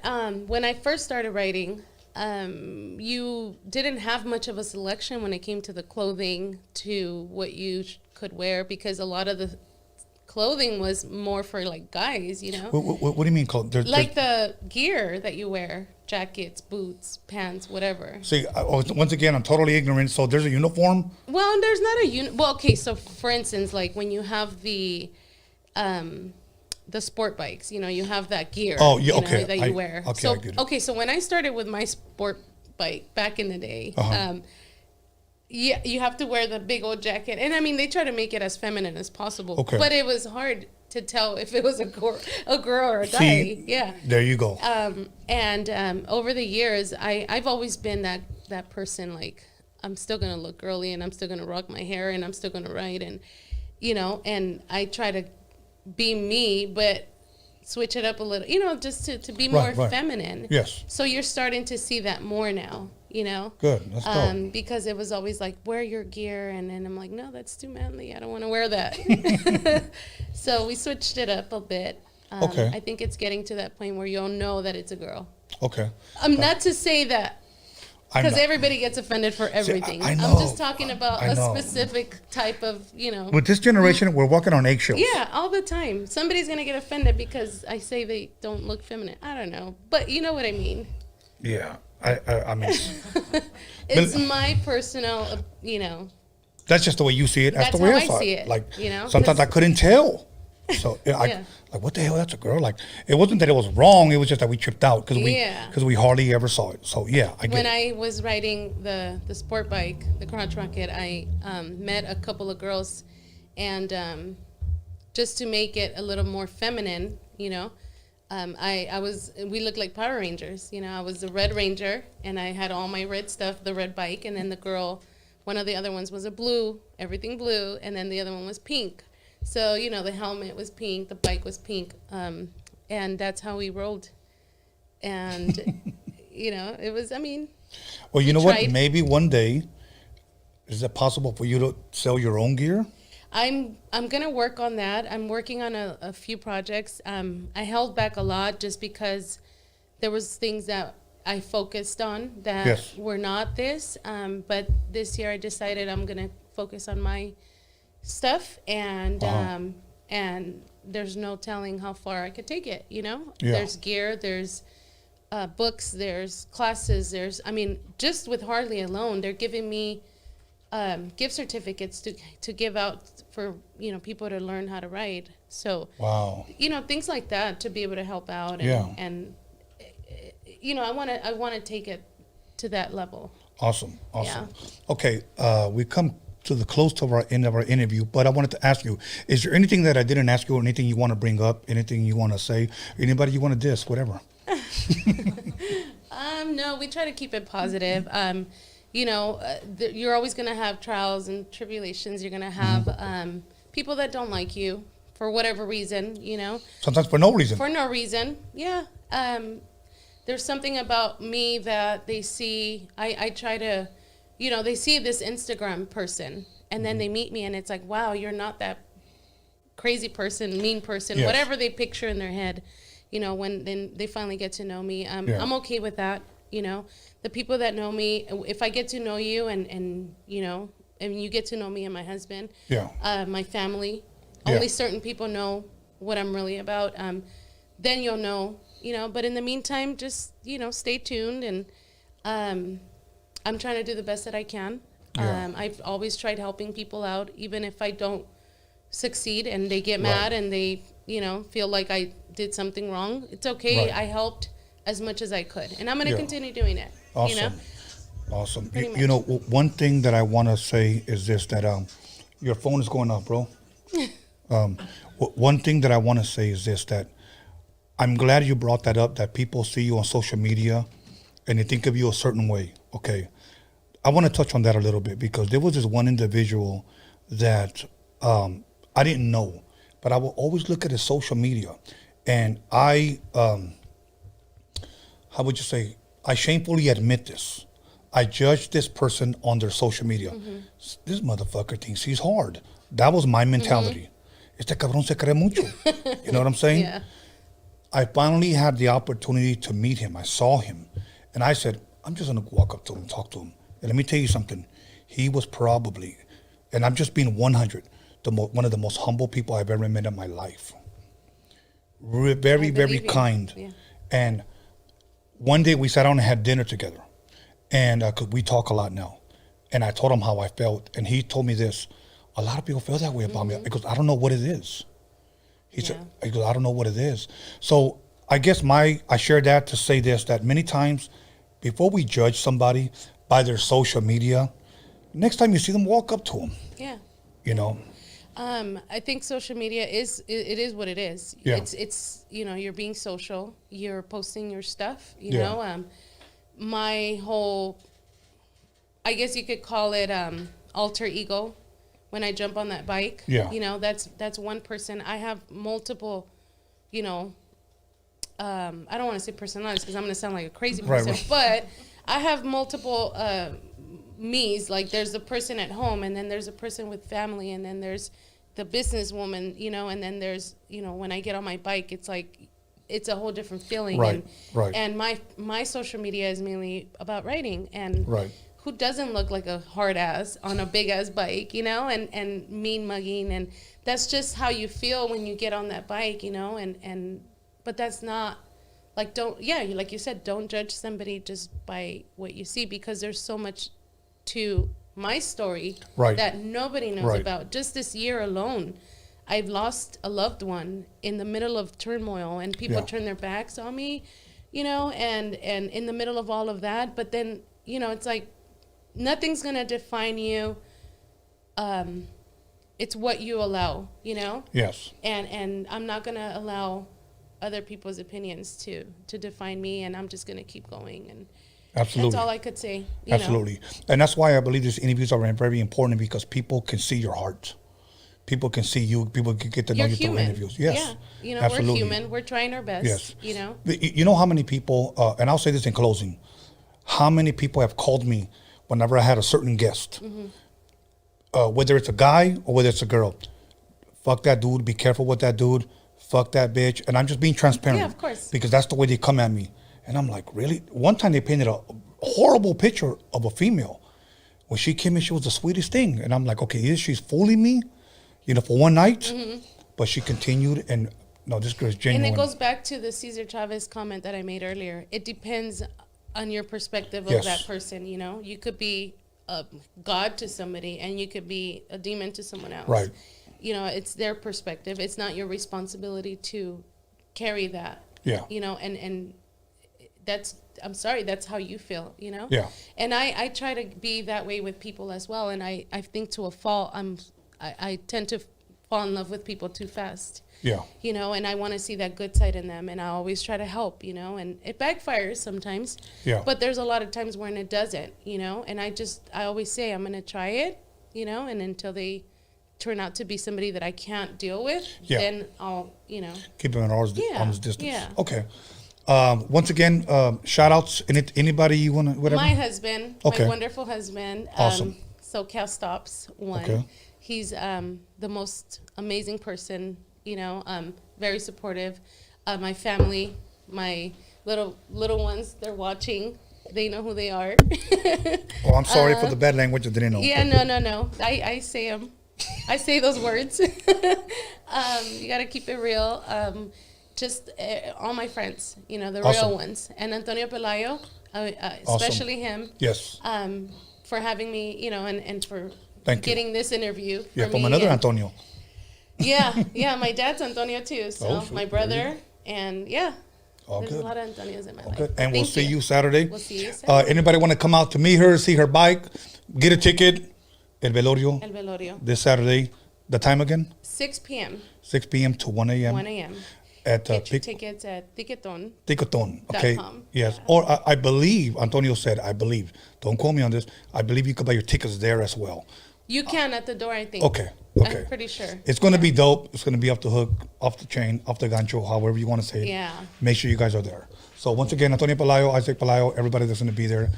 Lidia Reyes, muchas gracias. Thank you. Much love, much respect.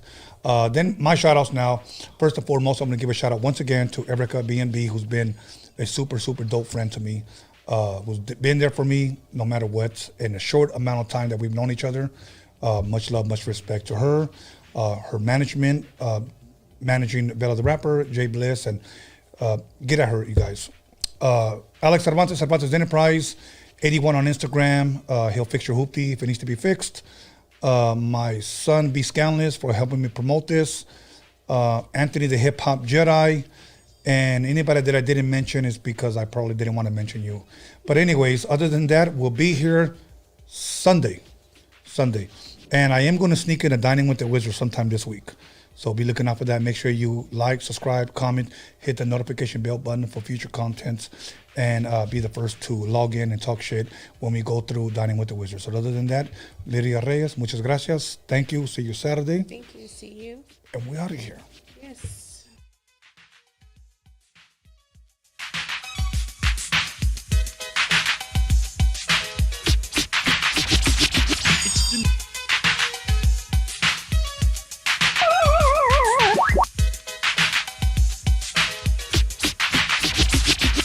You got it.